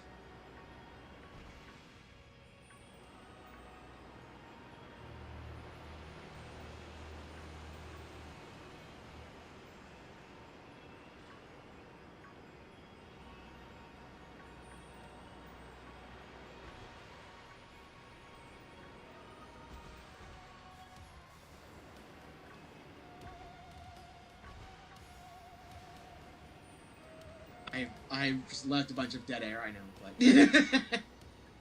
but... to restart the conversation,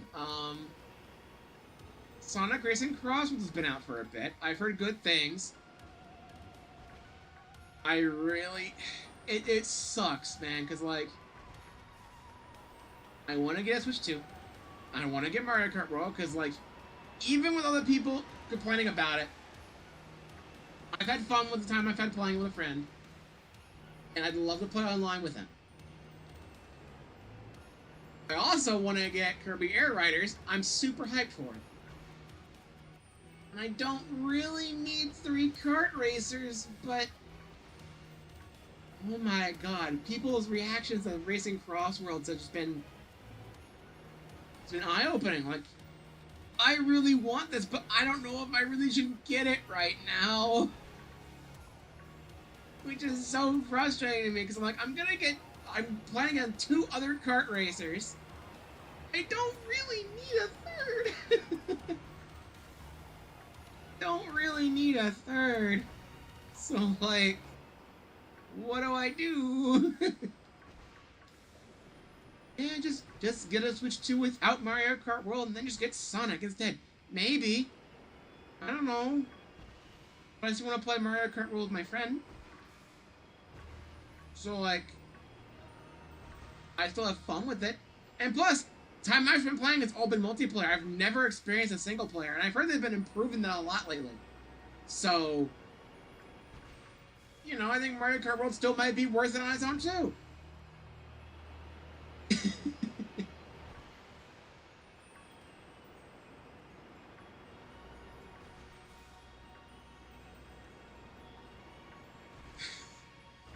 It's that meme where it's like, holy shit, 2 cakes. Like, there's too many cakes. There's too many cakes I want to try, and I know I can't have them all. It's bad for me. Because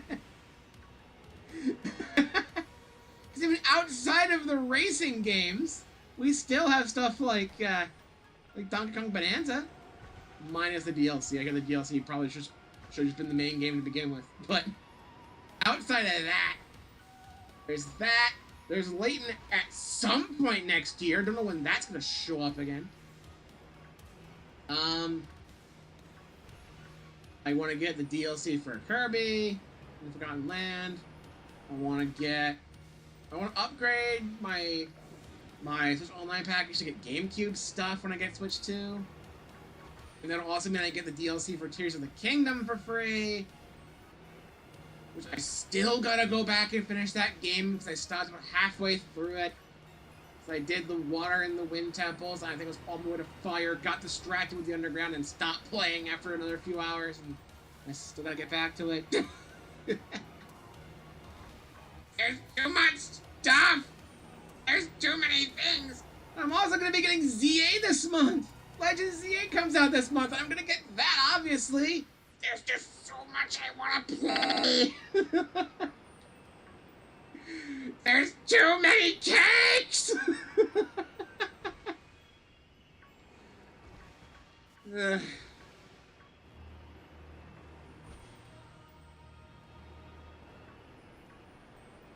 don't know. Basically, there's a crossroads Switch 2 will be early next year, so you can spend on the other two prior before we Switch 2.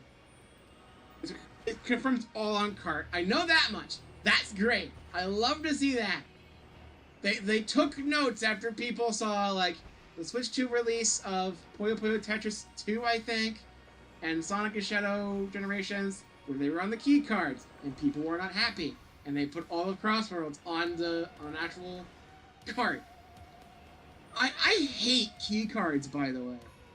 I just hate the whole thing of them, because, like, we've had a solution since, like, the 80s for games like this. It's called put a compressed version on the cartridge where it's not in a playable state, and then you uncompress it and install it to the console, and then you play it from the console with the cartridge in it for copy protection.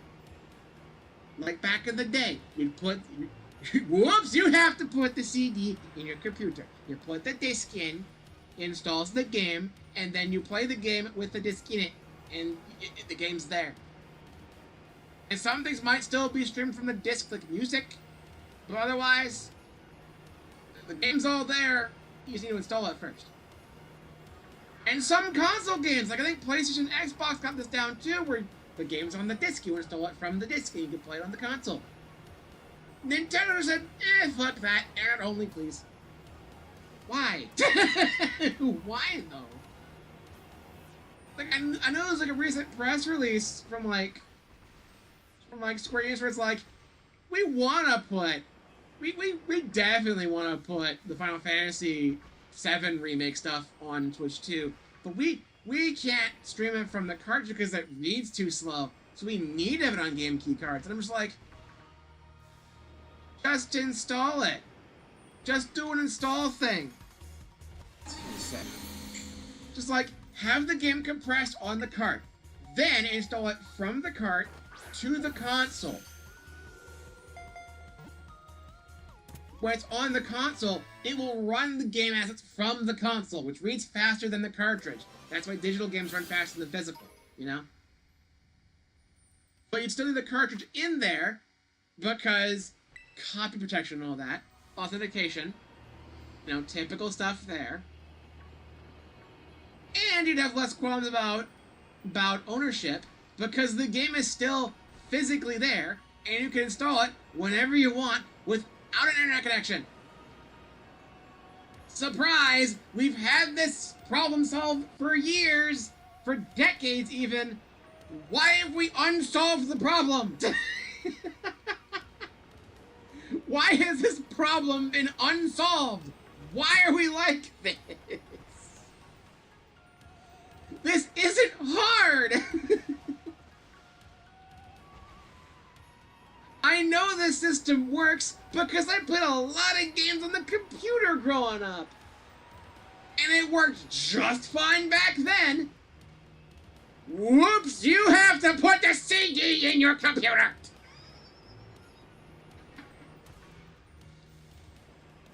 And I get it, if Nintendo only offers 64 gigabytes and you can't compress it down, even in an unplayable state, to under that point, well, yeah, it's a problem with you, honestly. Game compression's been a real problem in recent years, it feels like. No one's been freaking trying. Except, oddly enough, Nintendo, because, like, Nintendo and, I want to say Monolith, which I think is also part of Nintendo, or, like, some second-party, third-party weird thing going on there. They're wizards.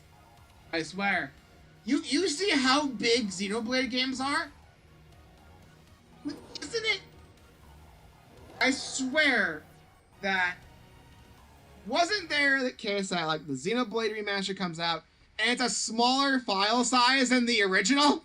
Or some shit like that? Like, how the fuck did you do that?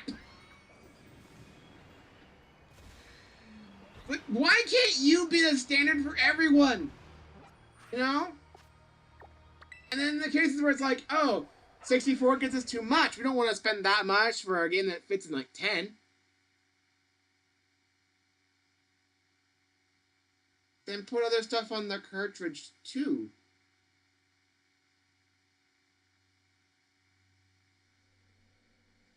There are solutions here. You know? Like, imagine the Mega Man Legacy collections on Switch. You get the first one, it's physical, but you get a download code for the second one. It's digital only. It sucks. You'd think you'd be able to put both of them in one cartridge, and the one cartridge could read both games. Because some games do that. I have this one Hasbro Game Night collection that has Monopoly, it has Trivial Pursuit, and it has Risk. All on the same cartridge. The Mario Galaxy collection that just came out. Galaxy 1 and 2 are both on the cartridge. They read at the same time.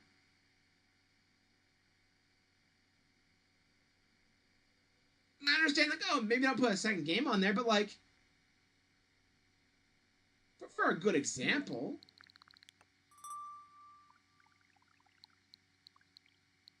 see this? See this art book? Something you had to download via the online. No, wait. I'm getting fucked up because the virtual key card, the virtual card thing now, because they updated all digital games also with a stupid card. But like, this you had to download, I think, but I think I got like a code or something for it because it came with the day one or something, right? You could put stuff like this on the cart too. I love behind-the-scenes stuff. I love, like, art books and soundtracks and all that. You can't put that on the cartridge, too? If Nintendo's not going to offer a smaller size, and I'm willing to bet they probably will at some point, then you could still do something with extra space. And plus, if it doesn't run up the size too much, you could probably add into the higher fidelity versions. On like PlayStation and Xbox, they can get that stuff too. Then everyone's happy. We all get more stuff with our money. And we get to own it. No questions asked. It's a miracle. Am I the only one who puts even the slightest bit of thought? Even if the ideas are stupid, at least they're ideas. They're not just giving up and being like, okay, here's your plastic shell with an authentication code and a website link in it. Good luck. At least I'm just trying to think of ideas and what they can do to fix this. You know? Especially when we've had solutions to this bullshit for decades! Pisses me off. Anyway. Let's see. So I'm going to guess for natures. Bold, timid, and sassy. Impish, gentle. Too impish! Both of the wild 2 segments were Ampesh. God damn it. I'll hyper drill on you.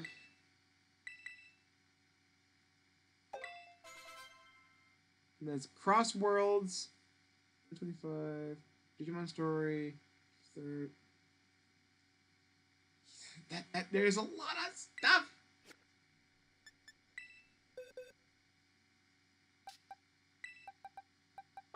Actually, evolve the thing first. Don't get distracted by chat messages from 10 minutes ago. Me, come on, you're better than this. No, I'm not. I know you're out there, and I know you're real. No, I'm not. 2 segment again. Alright. Into the box with you. I cleared out a box by getting rid of 1 Pichu and then shoving everything else in other boxes while I sort everything else out later, because I don't have time to sort through everything else right now.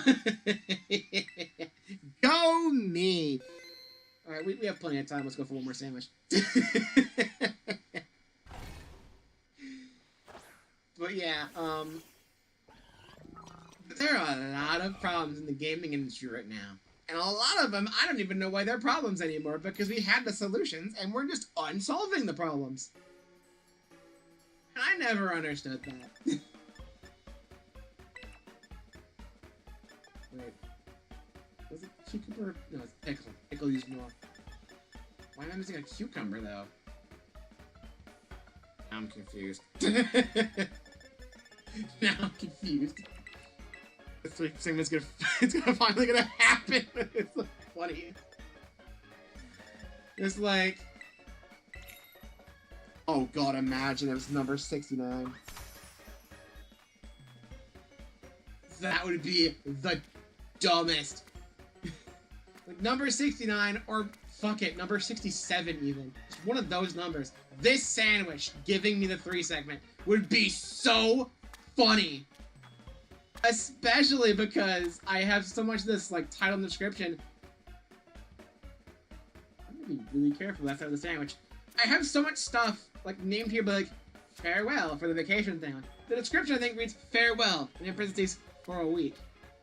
If this is the last Dudunsparce stream, that would be so funny. And on this sandwich, meaning, like, 67 or 69 or something.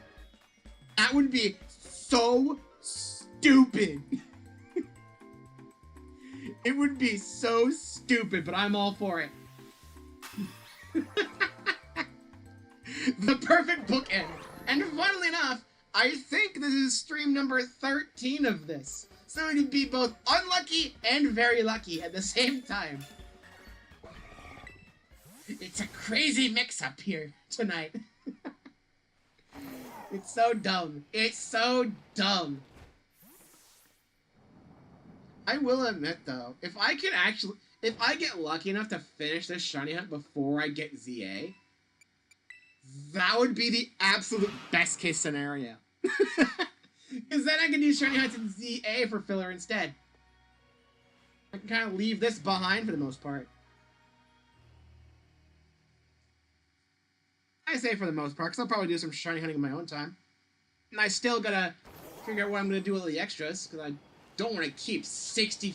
I don't want to keep, like, 60 extra 2-segment shiny Dudunsparce. That's a bit much.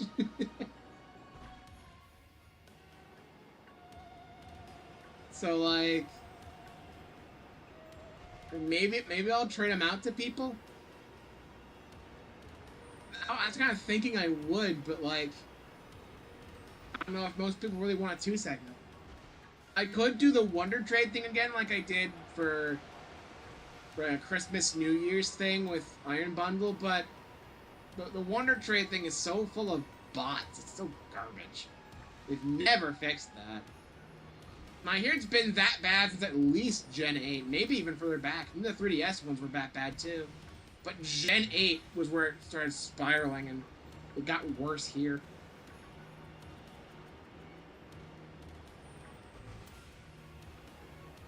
I prefer legitimate shinies, thank you.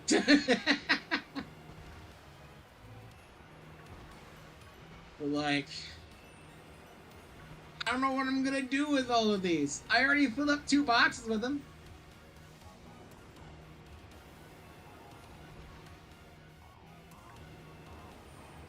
I mean, surely some people want them.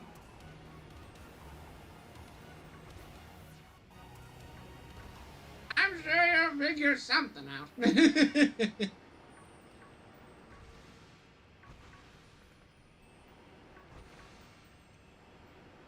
Alright.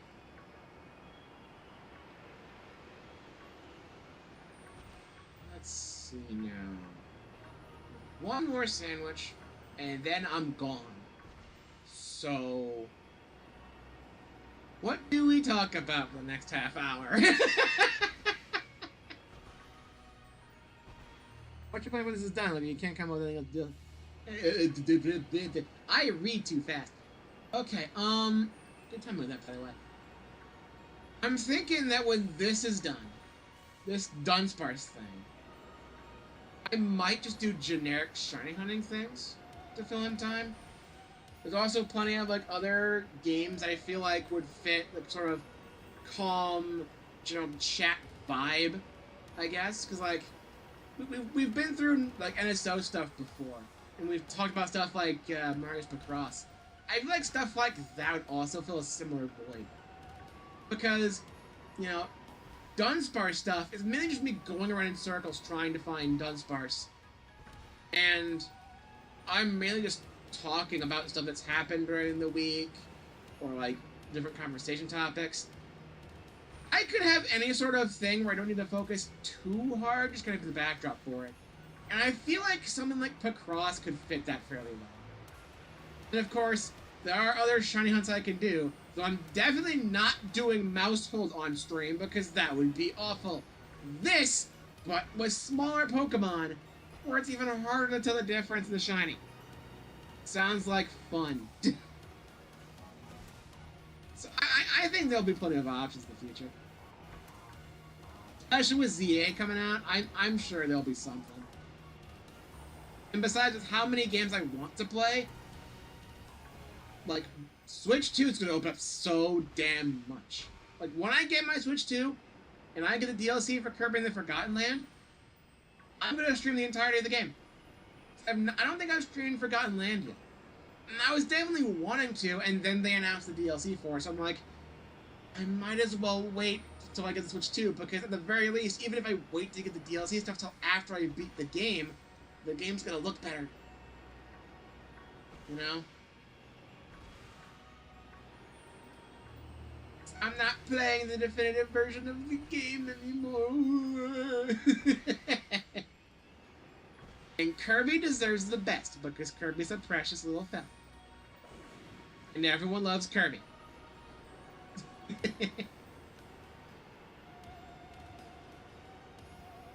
So yeah, I think there'll be plenty of stuff to fill in time without any issue. I'm mainly struggling now because I don't have a Switch 2, so I can't really play all the newer stuff yet. And ZA, which I really want to play, and I am going to get on Switch regardless. That isn't going to be out for a couple weeks yet. So I still need to install regardless. And I didn't want to get into something I currently have that would take months upon months. Because before I ultimately decided to do the Oracle games, I think it was like 2.5 months before release. And I do have other games I could play, but I feel like some of those games might run a bit long. And I don't want to put a stop to those abruptly towards the end just to play ZA.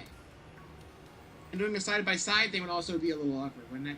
I'd rather just focus entirely on ZA once I get it. So I figured NSO would have some smaller stuff to kind of push things over, because, you know, we've went through NSO in the past, and it's gone pretty well for us. Clearly it has. And I'm probably going to look in that one more time to get the last week, because I'm going to be gone next week. Week after that the game comes out, but I'm not going to be getting it until, at minimum, that weekend. So for the first couple days of being out, I'm not going to be playing it. So I have to kind of fill in that little bit of space. By the time that happens, I think ZA will be long enough on its own that we can get through probably the rest of the year, or at least a large chunk of it. And then by then, that's when the Switch 2 stuff starts piling together. And then we won't really need much filler. And if we really do need filler for any reason, well, we can do stuff in ZA.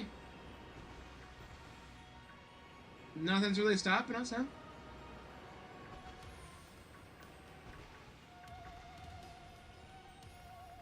So I think there's plenty of options for stuff in the future. So if Dudunsparce just happens to end today, I think we're still going to be okay. I think we'll still have plenty of stuff to look forward to, plenty of stuff to use as filler, and maybe even less of a need for filler even. Because, like, of course I'm gonna play Legend of ZA. I wanna do Air Riders races on stream, like City Trial and all that. That seems like it'd be a fun stream thing to do. I want to stream Layton when that inevitably comes out at some point within the next half decade, hopefully. If they delay Layton again to 2027, I'm gonna be so mad.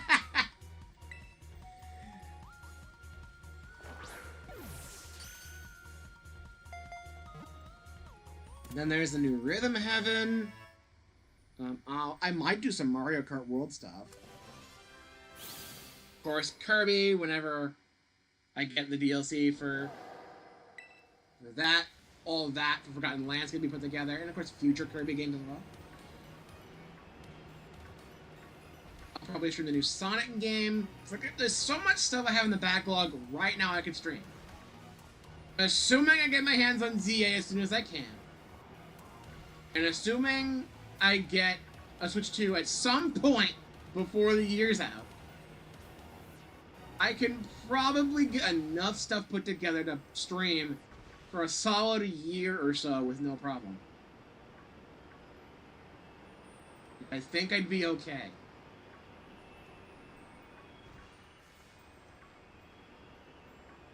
I think there's plenty of stuff I can play, so. And even then, this might still take a while. So, if the need does arise for extra filler for whatever reason, Dudunsparce will always be dependable.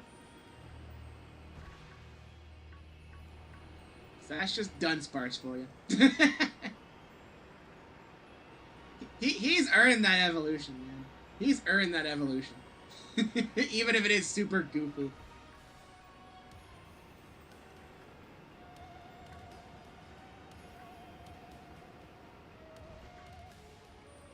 So yeah, I'm not super worried. I think now is like the only time I'm gonna be super worried about what to do for filler, because we're so close to the release of a new game. I don't want anything too long before we get to that. But once we get to that, then everything else starts to cascade from there. You know, like then we've got full months settled for stuff. And of course, I'm probably going to do longer streams for ZA, because I want to get more progress in the story, which means I get more access to Pokemon, higher level stuff, and then I can do competitive stuff enough to get the Mega Stones, because like, why is it so hard to rank? But even then, I think there will be enough stuff. Why is the game... Oh, there we go. Hello. I think there will be enough stuff in Z to last us for a while. Even if I do longer streams to kind of force my way through a little bit faster. Because, like, this is a full brand new Pokemon game, right? So we're not talking something on the scale of the DLCs.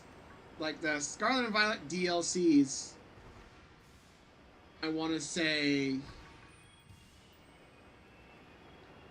How long did it take us to get through Teal Mask and Amethyst separately? Like, were they like a month each? If we're talking a full-fledged Pokemon game, and I'm going for, like, 3 or so hours each, I could probably get through a lot of the main story within the first couple months.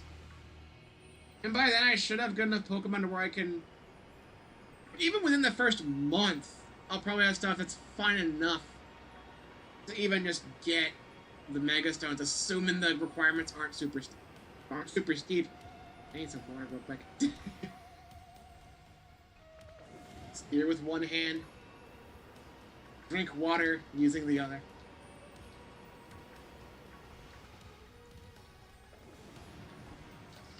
And be careful not to block your view with the water bottle.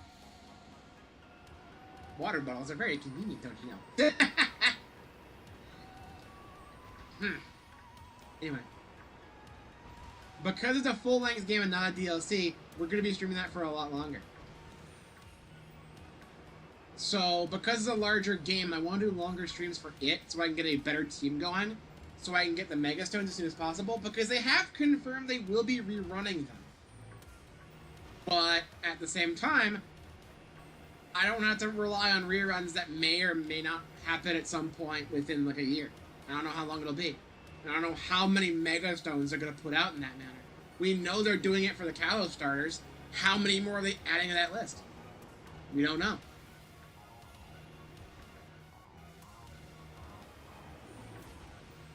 Maybe they distribute the Gardevoirite that way as well, because that's an early purchase bonus. There's no other confirmed way of getting it, but they'd probably slap it at an event. You never know. I wish they wouldn't be forced to do that. Especially when they have the whole roaming Mega gimmick. But like, you know, that means I really gotta try and put my... put a team together of some sort. I don't want to have to get so desperate that I'm bringing Pokemon from Violet in order to get a good enough team ready. Especially because once they're in ZA, they're stuck there. So, like, I get one shot with them, basically. One shot. Get one shot with them, and then they're just done. They're just kind of stuck there. Probably just filling up a Pokedex entry, if anything.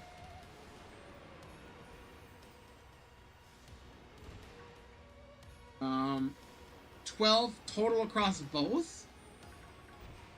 So that was about a month and a half, I think. I think I had to cut a few of them short because of tech issues, because I did not update OBS for a while. I know I had to cut one of the Mario Wonder streams short because of that. So, like, that's probably still, at most, probably like 20-something hours. And that's across both. Across both, and I'm also guessing, like, the epilogue story as well.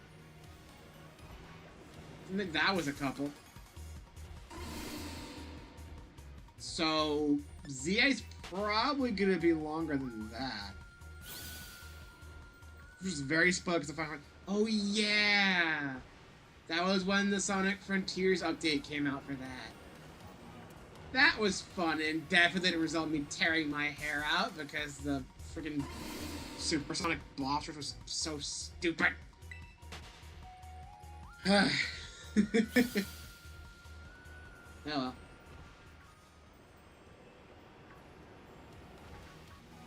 But, generally in terms of length, it's around like 20-something hours, right? ZA generally is probably going to take at least 30. If I do... It's 30 hours at least, probably more. Maybe be highball to 40. If I up the length of stream to be 3 hours instead of the typical 2, which honestly sometimes that just happens naturally anyway. That means that with a 40-hour runtime, that would be about 13 streams of that. That would be across 8 a month, just under 2 months.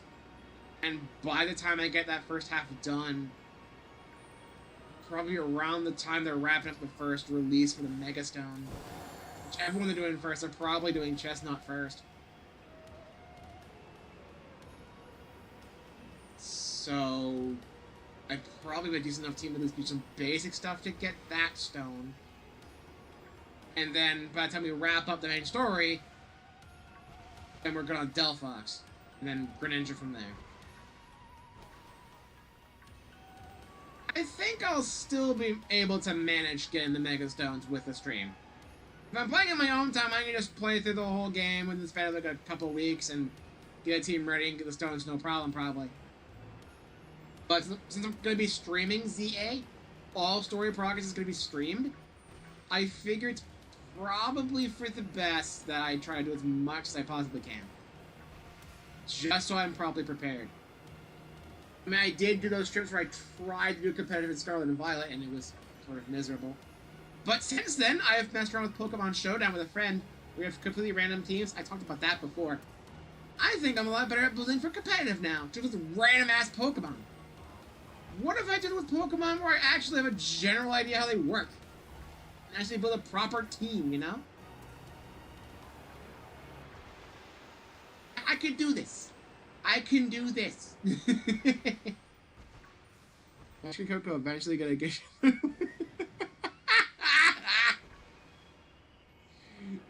We're gonna... What was it I said during... What was it I said during that where I was like, I wish I could just throw him into a grinder and turn him into sand?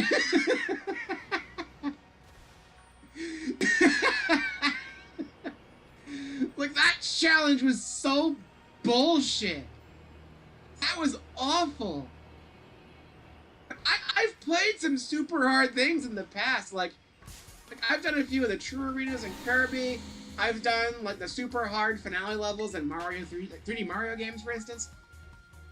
I want to say that the bullshit with the trial at the end, the Magic and Coco trial, was by far the hardest and the worst. That was awful. That was awful.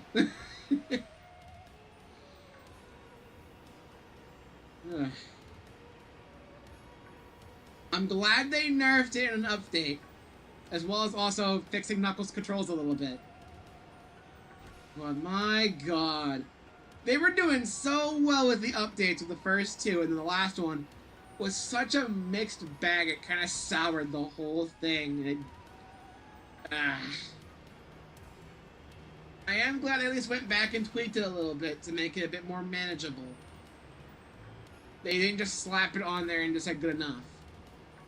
And moved on. I'm glad they still updated a little bit. That's nice. But yikes. Yikes. You know the thing I had? I talked about in the Oracle games where I felt like there were a lot of points where the rules were inconsistent or there was like a lack of communication. It was definitely worse in Frontiers. The Final Horizon update, especially like some of the trial bullshit, which is super weird and just, I don't know. It was not explained well. Not to mention, your reward for 100%ing Final Horizon was them actually properly explaining the final boss. Not through, like, telegraphs, just like, here's how to actually fight the boss.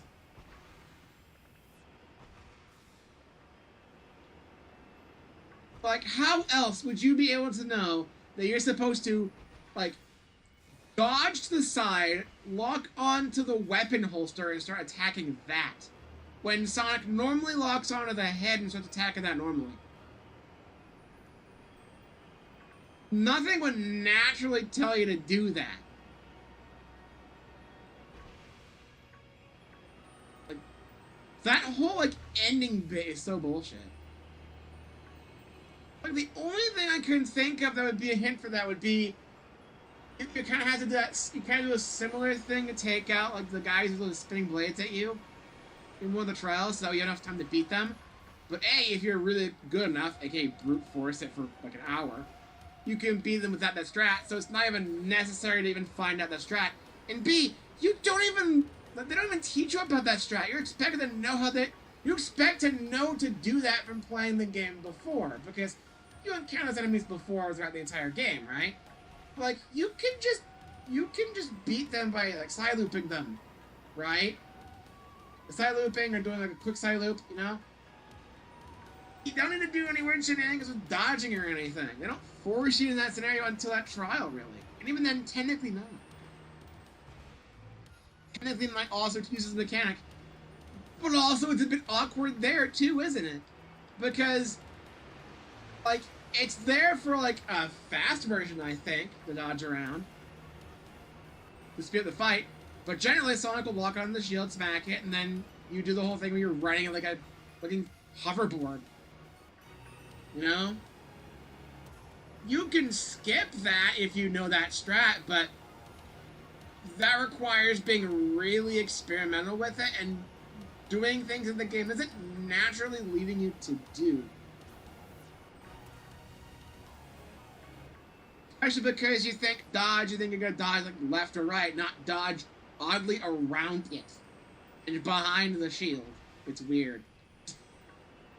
It's like, yeah, it does teach you the mechanic, and you, let's face it, you do need it for the Master King Coco thing, because it's a 5-minute timer, I think.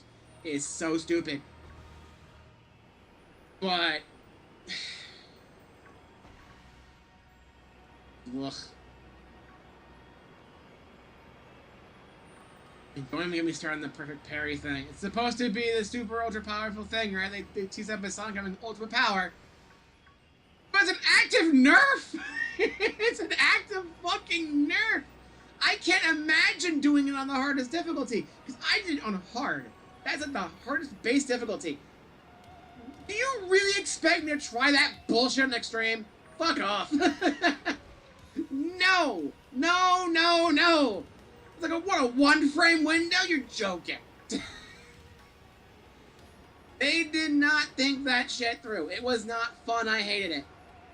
And I feel sorry for anyone who forced themselves to do it on the highest possible difficulty. I understand why people lower the difficulty to easy for that. It's like, my god, it's so garbage. If it wasn't for the fact that I was super fucking stubborn, I probably would have done the exact same thing. You know how much I resort to rewinds and shit nowadays. And let's not forget that if you put in the hardest difficulty, you can't turn the difficulty down. If you get to that point in the highest difficulty, you muster your way through all that, you're stuck like that. You're stuck like that unless you want to play through the entire thing again. Uh-oh. That is just misery. That is absolute fucking misery. Why would you ever do that to yourself?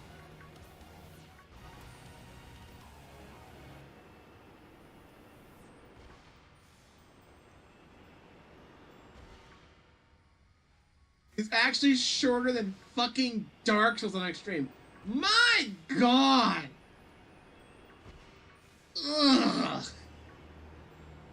Why? Why?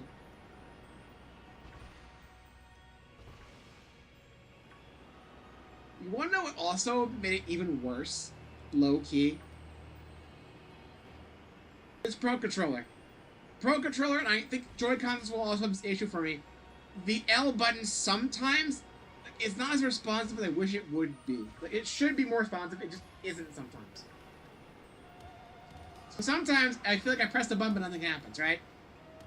I mess around in Mario Maker sometimes, right? And the L button is activate erase. And I actually do it with L and not R, because also I don't even know why. I just do. Sometimes I press it like a bit harder or press it multiple times or else it doesn't freaking register. I didn't know about the control rebinding thing where you could swap the button locations. You may remember I did that for the Pikmin remasters when they made those, right? So I could put, like, where to put Swarm on the right trigger instead of the left bumper. It's that kind of thing, you know? I didn't know about that. If I did, I would have probably reset the controls so that way it'd be on the triggers, because I can trust the triggers. it's in a more natural position for me because I usually rest my fingers on the triggers anyway. So I'd probably be more prepared. But I'm pretty sure they're on the bumpers and it was super awkward and I can't trust the L button. And you needed to hit both at the same time or else it didn't frickin' work. Because perfect parry was garbage. And let's say I was not happy about using it for the final fight. Ugh. That whole thing just needed a whole rework, man. It needed a second look through. Maybe even a third. That was bad. That was bad. That whole thing is the whole reason. Like, I sometimes boot up Frontiers every now and again, but I always do the base story. I don't do Final Horizon solely because I hate that last chunk at the end. I hate the Magic Coco trial. The final boss is just kind of a mess in my eyes, and some of the trials were not great.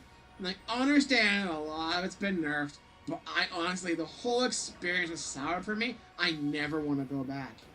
And it sucks, too, because, like, Knuckles plays better now. I liked playing as other characters. It wasn't just Sonic the entire time. That was a nice breath of fresh air. Like, man. If I want to replay that whole thing again, that means doing the trials as Sonic again. That means doing Magic and Coco again. I don't want to do that. Even if I lower it to easy, I'm still gonna just... It's all gonna flood back to me. It's gonna put me in a negative mindset. It's been ruined for me. It's been fucking ruined for me. And I wish it wasn't, because the final boss aesthetically is fucking cool.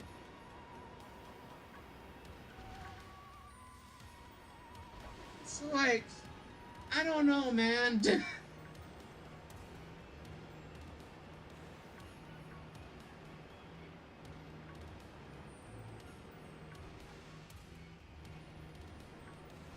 Surprised they didn't have the perfect parries in their trials.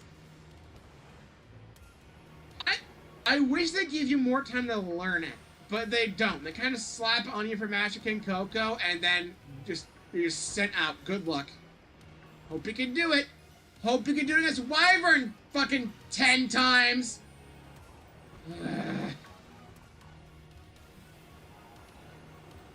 Fucking Wyvern, man. That fight alone was the whole reason. Like, I eventually got into a pretty decent groove with Giganto. Knight took a little bit, but I think I didn't take that many tries when I actually got to him. Wyvern took like a solid 2/3 of my attempts. And it took me, what, like 30? 40 something? It took a lot. I was pissed. It was one of the worst gaming experiences I've ever had.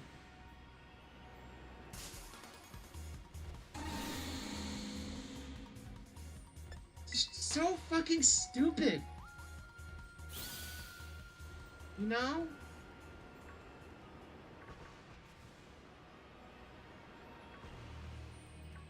It would also help. There's a little bit of an extra, like, point to it as well. Because, like, perfect parries, you parry at, like, a very precise time, right? But it just acts like a normal parry, I guess. I guess you could parry other things you can't normally parry, but, like... I don't really know, like, how the game classifies that. A lot of times it just feels like Sonic's like, oh, I just won't parry this, I guess. I'll force myself to only parry in this small window. Oh, I didn't parry here? Okay. He just sits there, arms open wide. Hit me! You know, it felt like he was just forcing himself to nerf himself for no reason. And I get it. In adventure's no fun if it's too easy. Shut up, Sonic. If there was, like, some other thing tied into it to where you get a little bonus from it, maybe there'd be more worth in it too. Like some sort of encouragement. Maybe a little bit of extra experience, or maybe like a random chance at getting a token or something. Like, yeah, it's not hard to get those things. You can max out your move super early, and you don't really need to worry about farming for tokens because Big exists. but just some sort of incentive to actually really try and nail it because you get better stuff out of it. Like Sonic Colors Ultimate, as awkward as Colors Ultimate is in certain aspects, it added like this like perfect homing attack system. Where if you time your homing attack perfectly and line up the reticles or something, I don't quite remember, like Sonic would have this rainbow trail, and you would get a little bit of boost energy when you homing attacked. And that would be off of anything, right? In the original Sonic Colors, if you like only certain enemies would give you boost energy, and otherwise you're relying on capsules. With the perfect homing attack, you can get boost energy from just timing that right and getting it consistent. So that means getting more boost. And like, and Sonic Colors is built in a way where it's like you're not just holding on the boost button the entire time, and you actually kind of have to ration it because you only get it from Wisp before then. Having a sort of extra little mini game thing you can do to get a little bit of extra boost incentivizes that a little bit more. So that way you don't have to worry about like hoarding it, I guess. You can use it in more spots for you to be more experimental. If something like that was also the case with the perfect parry, and it was just something Sonic could just do and the game explains you can, that would give people time to get used to it. Then from there, just line everything up in the boss fights where it's actually built for it, instead of it looking like I have to either parry way too early so it doesn't even look like he even tried to hit me, or parry so late that he very clearly hit me, but I still parry it somehow. So it's like, give me more incentives to learn how to use the move, and give me plenty of time to practice, and then make your bosses actually feel like it's made for it. So everything's synced up right. And then you're good. Then you could probably do some bullshit challenge like that, and it wouldn't be so bad. Because we'd have time to get used to it, and the bosses being built around it means that it wouldn't be as much of a fucking pain. I feel like a lot of times I feel like I had to parry at the wrong times just to get it to work. Because it's not timed right. The animations don't sync up with when you're actually getting hit. It was weird bullshit like that, you know? Which is fine if it's just a hold it at some point within this 30-second window, you're good. But when you're only talking like 5 frames tops, like that's when it gets a bit more concerning. When we're dealing with fractions of a second, it gets bad. Now welcome Wyvern, the killer of runs! Anyway, Dudunsparce number 67. Hello. Let's see, what do I want to guess for nature? Let's go Adamant. Hardy, with a mark. Uncommon.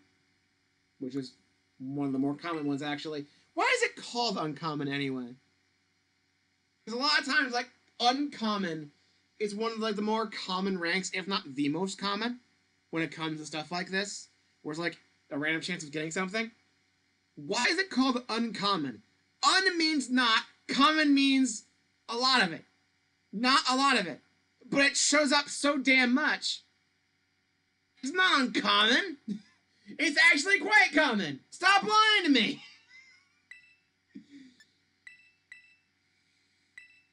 Ugh, I've never understood that. I remember explaining you get no refills on rings. Oh god, the fact you had the 400-second timer across the whole thing. And if you get hit, you're dead. It's like you still have to do the build-up stuff. You have to climb the Titans. If you get hit, those rings are gone, and you can't side loop to get more beforehand. Oh. That was so painful. I hate that whole experience, man. The whole experience is just soured for me. I wish I could go back to it, especially with the update, but I'm just like, fuck. Getting to night with like 30 rings. Yeah. You might just how many rings did I have when I actually beat the thing? It was not many. Because Wyvern sucks up so much time, because if you fuck up one parry, whether it be the rockets or the claw swipes, then you have to do the entire freaking loop again, where it's back of the chase, and you don't get any rings for that, I don't think, right? The rings don't spawn there? So it's like, that just drags on. One mistake, you're adding on like 20 seconds. And you only get 400. Because it resets all of your stats to 1. So you have to deal a lot of damage with very low stats. And you have very little time. You're not going in with your max 1,000.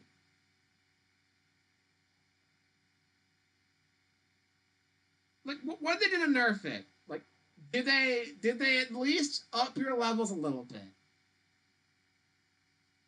No? To, like, speed things up a little bit. What exactly did they do? Like, did they make that perfect parry a little bit easier? I'm more than that they did not let you bring in all of your levels, because a fully maxed out Sonic would probably do pretty well in there. Or at the very least, well enough, so that way it's a lot less of a hassle. You know, like a typical video game, where if you go one under level, it's going to be a pain. But if you go at the right level or higher, it's going to be pretty smooth. Strange! Anyway, let's evolve this stupid thing. Number 67. 2 segment. One funny number is out of the way. Will the other funny number be the 1? We'll find out at some point in the future. Whether it be when I come back, or some point after ZA. This may be the last we see of Dudunsparce for a while.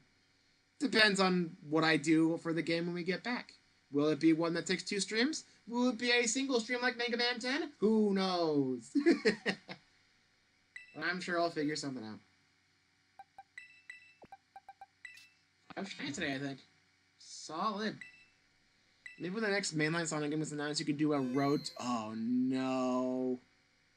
You could replay Final Horizon, one of the Superstar stories, or just the main levels of Sonic and Shadow Generations.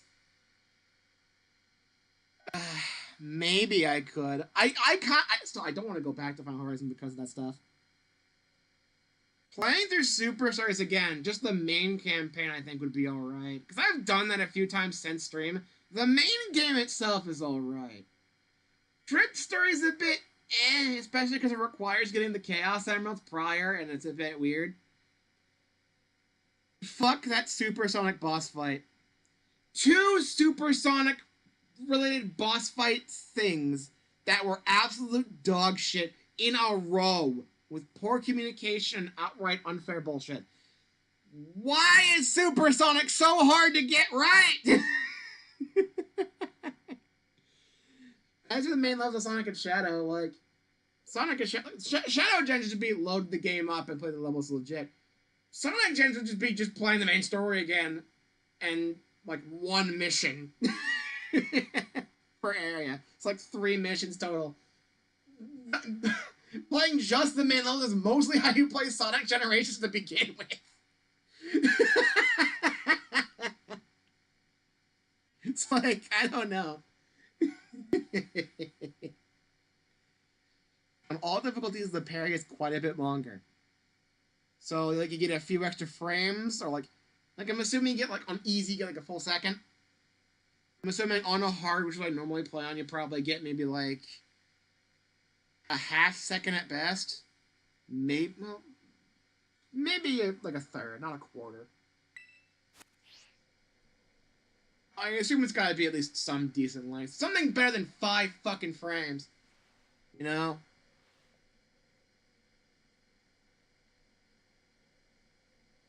Because that would at least help a little bit, wouldn't it? That would at least help.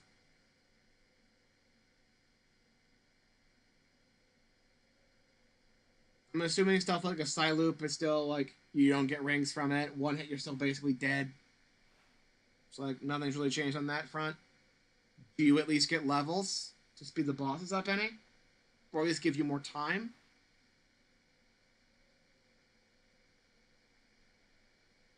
Because it felt like it was, like, very little room for error, and the way that the whole thing was designed, there's plenty of error that you will encounter. On easy, the parry is basically unnerfed from its normal version. Wait. So on easy, the perfect parry is 30 seconds? That doesn't make any sense. And yes, that is how long the parry lasts, because you remember the jump rope trials on the map? You can jump and like hold the parry buttons for the 30 seconds, and you're done, and Sonic automatically stops. You can parry, the parry lasts for 30 seconds, and Sonic will just hang in the air the entire time. Or you mean like pre-update, so it's still like a full second?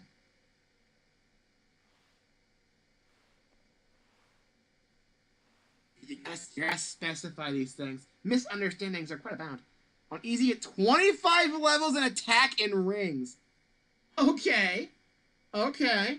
So easy gives you extra time, and you can take out the bosses faster when you do manage to parry them. Okay. It's like 10 seconds. Okay. Okay. That's... It's still a bit much, honestly, but it actually makes it really bearable. And again, easy is supposed to be the babby mode, so I understand why that would be so easy. What about normal and hard?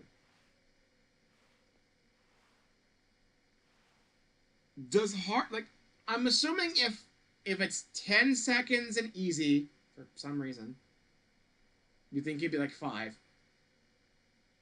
Maybe. Like, would hard be a full second then? You get 60 frames to do it instead? Because if that's the case, that alone would probably make it bearable, and I'd probably actually go for it again. Because that gives me enough room for error where it still feels like a perfect parry, while also still accounting for the fact that it's all timed weird. And it's not super precise.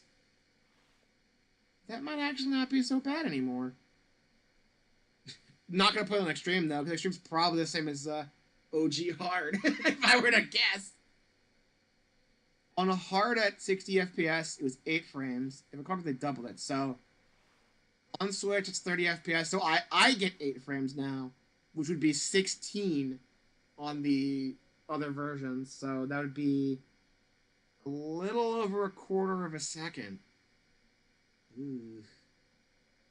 It's still better. There's still a bit of room for error, but not great. I'm assuming normal's probably at that point, probably on 60 FPS around 30. Probably get a half second. And extreme would probably be the unnerfed hard.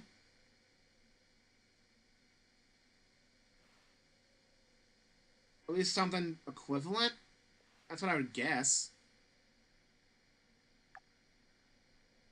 Let's have in-game me do something.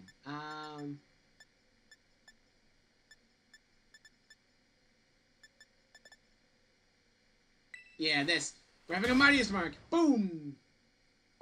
I'm the coolest.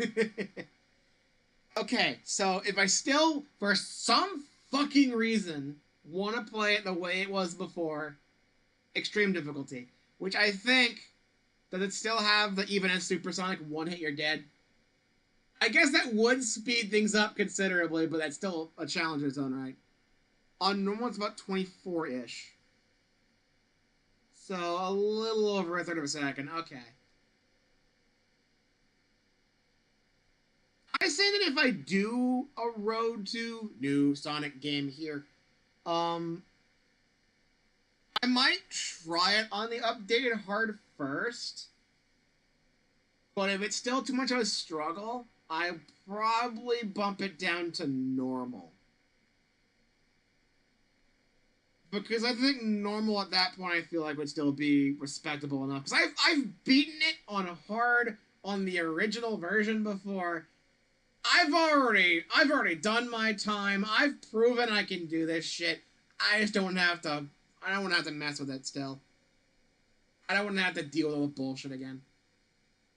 And I don't think I'll need a full 10 seconds on easy. I think normal is still respectable enough. Because I've already done it on the pre-patched hard, so I think I've already done my time with it. I don't need to do any more. I don't need to go that hard with it. Actual time's like 0.4 seconds. Yeah, just under half. Okay. That's fair. Well, with that, before we stall for another 20 minutes talking about Sonic Frontiers, I think now is the time where I take my leave. Next week, I will be away on vacation, and there will be no streams. But my grand return, assuming everything is still here when I get back, will be the following Thursday. And that is, I believe, wait.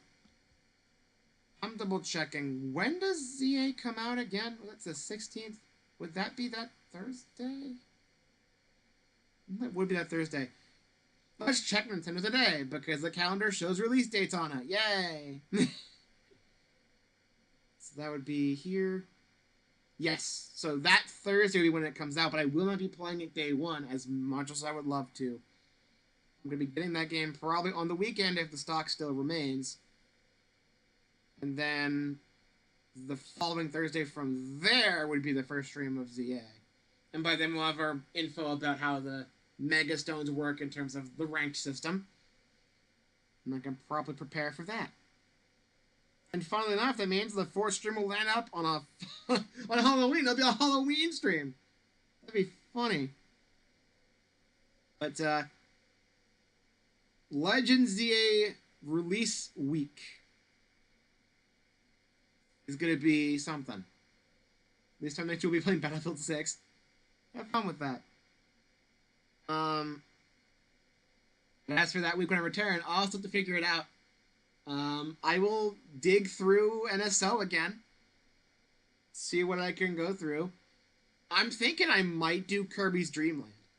To be perfectly honest, because I've never done the hard mode of it before, and the normal mode is so short that it on its own cannot fill a stream.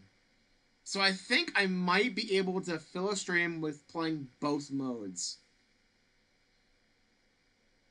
And then there would be one stream open, which I guess can be one more run of Dudunsparce before we go. It's like Kirby's Dream Land, and then Dudunsparce, and then we get the Legends DA, we get our answer for everything, and it's all good. So, yeah. So assuming everything's still here and everything's fine, given all the oddities I've had to deal with lately. Not next Thursday, but the Thursday after, I should be back streaming Kirby's Dream Land. And then probably more of this that Friday, and then we begin Legends DA the week after. And I'll admit I'm pretty excited for it, even with all of the weird oddities they're doing for it.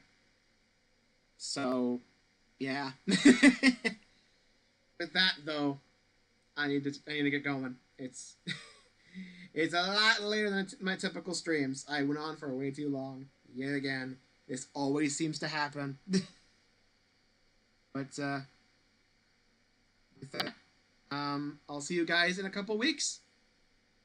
And yes, I will have fun. So, I'll be in a good mood when I get back. Assuming nothing else goes wrong. I don't think anything will. I forgot to turn the volume back up so I can check and see if the mic was working. I load the phone again to check it so I can make sure I stop stream after I'm done talking so I don't get cut off or anything. And I just hear my voice doing the outro. It's like, I forgot I had the volume still on. We tend to banter a bit. This happens every time, man. I'm already bad with outros as is. Every time I'm just spending an extra 5 minutes because we get to talking about other stuff. This happens so much. Okay, but for real though, that's the end of stream for tonight. I will see you guys in a couple weeks, roughly. Let's turn the volume down.